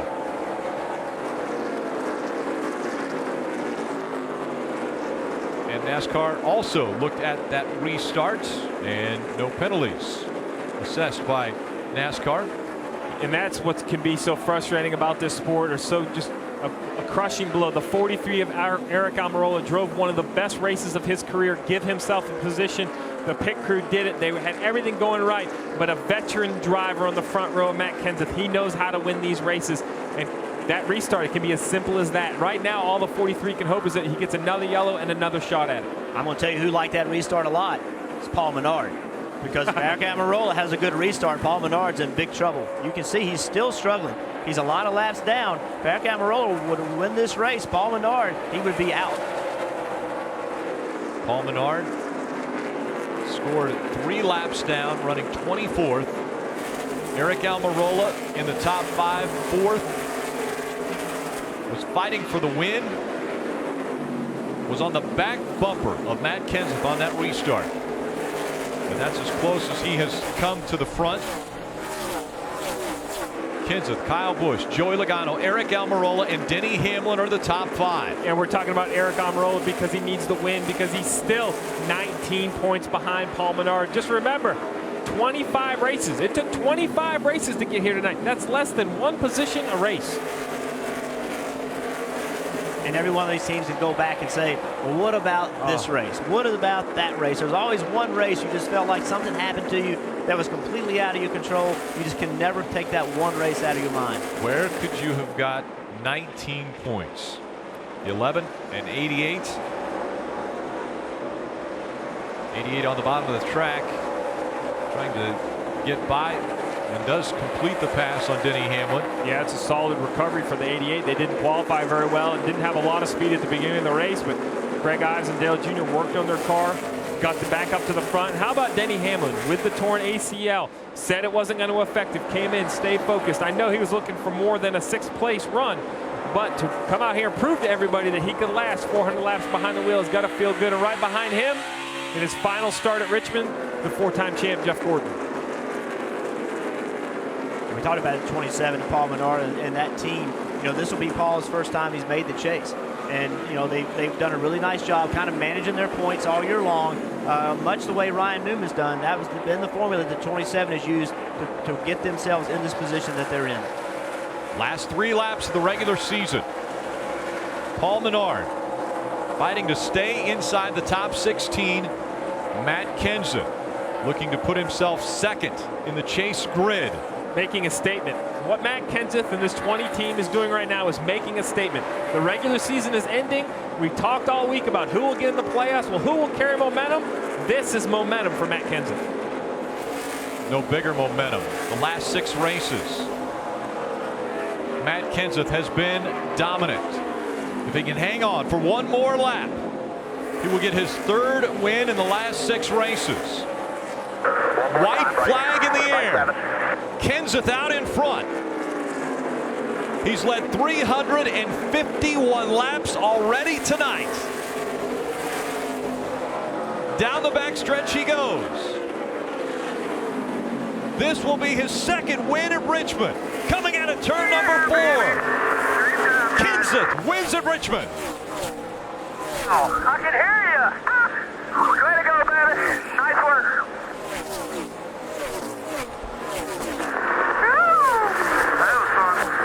A valiant effort from Eric Almirola and the 43 team. The unofficial point standings say that he was 17 points short of making the chase. Drivers like Clint Boyer, Paul Menard doing what they had to do to get into the playoffs. Clint Boyer tonight unofficially coming home top 10.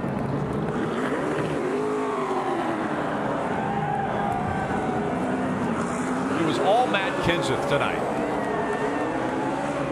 His closest competition was most of the time his teammates. Denny Hamlin, Kyle Busch, Carl Edwards, all running up front. And in the end, 352 laps led by Matt Kenseth out of the 400 run. A dominating performance as he celebrates with the crowd here at Richmond.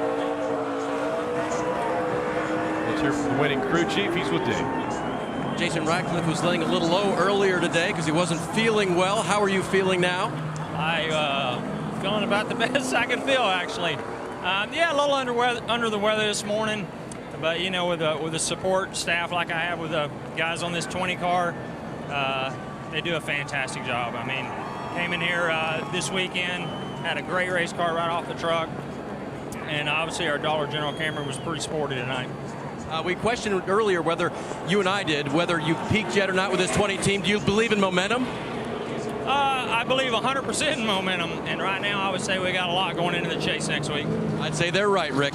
Absolutely. Fireworks, not so much on the racetrack tonight on a short track run. here at Richmond, but definitely overhead celebrating the win by Matt Kenseth. 16 drivers are happy because they'll be advancing to Chicago to run for the chase.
Fireworks continuing overhead at Richmond International Raceway as Matt Kenseth puts on a dominating performance tonight, winning the last race of the regular season, putting him in a tie for the lead as we get ready to start the chase. Kelly Stavist. Dominating indeed, over 350 laps led. It was the second most for Matt Kenseth in his Sprint Cup career. He now has 4 wins heading into the chase. Just his second time winning here at Richmond. The Gatorade splash. Matt, what a performance that you put on there today. Just absolutely dominant. You've now won 3 of the last 6 races. What sort of statement are you making as you enter the chase? Well, the main thing I want to say is I'm glad that box isn't full because I would hurt my fist. But man, these guys gave me a great car. Thanks to Jason, all these guys standing behind me. They had the pit stops we needed. They held serve every time and kept us out front. So we were really superb in the long run. We were had to work for it pretty hard in the short run. So I was disappointed to see that last caution. I knew it was going to be tough, but we were able to get the jump and get out front. So thanks a lot to Dollar General. Rick, I'm sorry, it's not a grandfather clock at Richmond. Sorry, buddy. But I want to thank Sprint, Dollar General, DeWalt, Toyota, TRD, Gatorade, Citizen, Wiley X, Cessna, and Reesters. We got great partners. Couldn't do it without them. Good way to go in the chase. You know what it's like to be a champion. How does this team compare to what you had in 2003? Man, that was so long ago, it's hard to, I mean, there's been so many rules changes, so many things are different, but certainly right now as a company we're on a roll. They've given me some fast cars here last couple months. Had a good one at Bristol and broke, and I was the GOAT last week and drove it in the fence early in the race and ruined our day with probably the best cars, so it feels good to come here and do everything right and get the win. Momentum and 3 more points headed into the chase. That will slot him second. As we look at the chase grid, it is now official. 16 drivers will have a chance at the championship in 2015. Jimmy Johnson, Kyle Busch, Matt Kenseth, Logano Harvick, Earnhardt Jr., all with wins. You have to go all the way down to Jamie McMurray, Ryan Newman, Jeff Gordon, Clint Boyer, Paul Menard, all getting in on points this season. Yeah, and you think those bonus points from those wins doesn't seem like much. 3 points here, 6 points there. But with the first round, the challenger round of the chase, only being 3 races before we eliminate cars, those bonus points could come in huge. We saw tonight how close it can get in one night. These guys having a little head start has to help, Jeff. Yeah, no question. I just got to believe there's a tremendous amount of momentum going with Matt Kenseth. What those guys have been able to do, they got to feel great going into this chase. It's going to be interesting to see who can step up. The pressure's going to get ratcheted up all throughout this entire chase. One driver has to be celebrating the fact that they got a top 5, but at the same time so close and just missing out on making it into the chase. Eric Almirola is with Mike Massaro. One thing's for sure, Eric Almirola fought all the way to the very checkered flag. Came up just a little bit short, though. 17 points short of the chase. Your thoughts right now? Disappointed, for sure. I drove my heart out tonight, all year long, really. I feel like we've certainly overachieved this year. Our cars just haven't had the speed, and we've managed a way to get good results. And really proud of this race team. Really proud of all of our partners: Smithfield Foods, STP, Air Force, Ford Motor Company. everybody's done so much to support us, and to come up short, it hurts. We were in it last year, and we got a taste of what it was like to be in the chase, and this race team's a great race team, and we wanted another shot at it, and we just came up short, so just wasn't meant to be. Your crew chief, Trent Owens, rolled the dice a little bit in that last pit stop. No fuel, but it put you in a position right there where you had a shot in that final restart. What were your thoughts at that moment? My thoughts were to drive as deep into turn 1 and push Kenseth out of the way and try and get the lead, but he fired really early, like 3 car lengths before the restart zone, which caught me and Logano off guard. And he just got a really good jump, and I wasn't able to get to him. I wasn't fast enough to beat those guys anyway, but I was certainly going to give it a shot, and I wouldn't have been afraid to put the chrome horn to him. Eric Almirola disappointed with not making the chase, but shows a lot of class. Thanked his team over the radio as the checkered flag flew. And another driver that was trying to win his way into the chase was Kyle Larson. He's with Dave Burns. Kyle Larson knew it would take a win tonight for the 42 team. It wasn't quite there, Kyle. How was your night altogether? Yeah, I mean, we ran about where we typically do here at Richmond, which is, right around the top 10. Was able to drive up to 5th at one point and kind of hold that for a while, which I thought was good. But I just wasn't very good throughout a run, but especially the long runs. And I don't think anybody was beating Matt Kenseth tonight. He was super fast. So disappointing we weren't in the chase. I think everybody on our team thought the 42 would definitely be in the chase to start the season the way we ended last year, but that just wasn't the case this season. So we'll work hard these last 10 races to try and run strong for Target, get them a win, and just work on being consistent.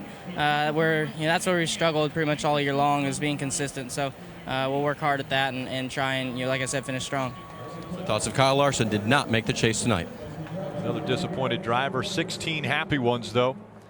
And this will be the points as they reset to 2,000. And if you've won a race, you get 3 bonus points for each win. That happens only in this round. Once they've gone the 3 races, the 4 cars lowest in points will be eliminated as we move on to the next round. If you win, you automatically advance into the next round. That's better than 3 bonus points, Rick.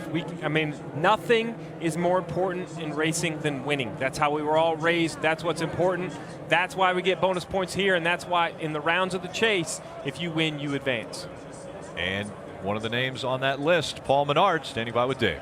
But I got to believe, Rick, it's a pretty rough way to make it into the chase. How would you describe your evening? Yeah, Justin and I were just talking. We don't know if we'd be happy or sad. It was such a bad race for us. But, obviously very excited to be in the chase. It's a goal that we set at the beginning of the year. And everybody at RCR and the 27 guys and ECR, they work hard. And we've had a lot of good runs this year. Tonight just wasn't one of them, but we did what we had to do. You made it on the strength of 4 top 10s, a couple of top 5s in there. What do you need to do now that you're in? Well, everything resets now. So, Chicago's been a pretty good track for us, and I feel good about our intermediate track program. Man, we had a fast car tonight. It just burned the left front tire off after like 30, 40 laps, and we started going backwards. Try to figure out what happened there, but Chicago's a whole new animal, and it's a track I really enjoy. Okay, wipe the slate clean, just like the points. Yeah, pretty much. That's what we got to do. All right, Paul Menard in the chase. Kelly? Clint Boyer as well. He did more than what he needed to get in. You'll go in as the 15th seed. Clint, with Michael Waltrip Racing closing its doors at the end of the year, what does it mean to get this team into the championship fight? Well, man, just to go through the year we've had, a lot of ups and downs here, a lot of downs, and then through the summer months, we shook things up and really catapulted the organization to get going and getting ourselves back in the swing of things of this championship hunt and the chase talk. So just super proud of Billy Scott, everybody, Dax, all the guys in the 5 Energy, Toyota, Brian Patty, he's gotten me to where we are. We made a crew swap there, but still he's a big part of this, just like all the other employees at MWR. We did this. Now we're in the chase. Pressure's off. Go Cat, go. Let's go have some fun. All right, Clint Boyer deserves it. Top 10 finish for him tonight, Rick. And of course, Clint Boyer with a smile because he's in the chase, but another driver that missed out on making it into the chase, Casey Kane. Moments ago, Marty Snyder caught up with him. Well, for Casey Kane, this is a tough one. You don't make it in. And let's first of all just walk through your night and kind of how the race went for you, Casey. Well, I could take off all right on restart, so we could go for a little bit, and then I just get so tight with the front. wouldn't turn, and I was having a couple other issues with brakes and stuff. But we tried to kind of fight through there. We got a lap down, and then once we didn't get the lucky dog, we ran in position for a while, and then we were too far back, and we ended up 2 laps down. Matt was really good. Ken said, those guys are fast. What are the couple of things that you want to work on in the next 10 races, Casey, to get better for next year? I think the main thing for me is just figuring out how to get a car to turn again. You know, I've struggled all year to have front turn, and if I don't have that, I can't race. That's how I've been my whole life. So, you know, we'll just work on trying to get the cars to turn the way I need them to, and if we can't, then we'll keep running about 15th. See you in Chicago next week. Okay. A dejected Casey King. Next week, the playoffs start on NBCSN. The chase for the Sprint Cup starts with the MyAFibRisk.com 400 next Sunday at 1:30 p.m. Eastern. Saturday, Xfinity Series racing from Chicago. That starts at 5:30. Coming up next, right here in Richmond, it's Chris Devoda, Kyle Petty, and Dale Jarrett. This copyrighted telecast may not be reproduced, retransmitted, or used in any form without the authorized written consent of NASCAR Broadcasting. NASCAR would like to thank all of our loyal fans for your continued support, and we hope you enjoyed today's broadcast.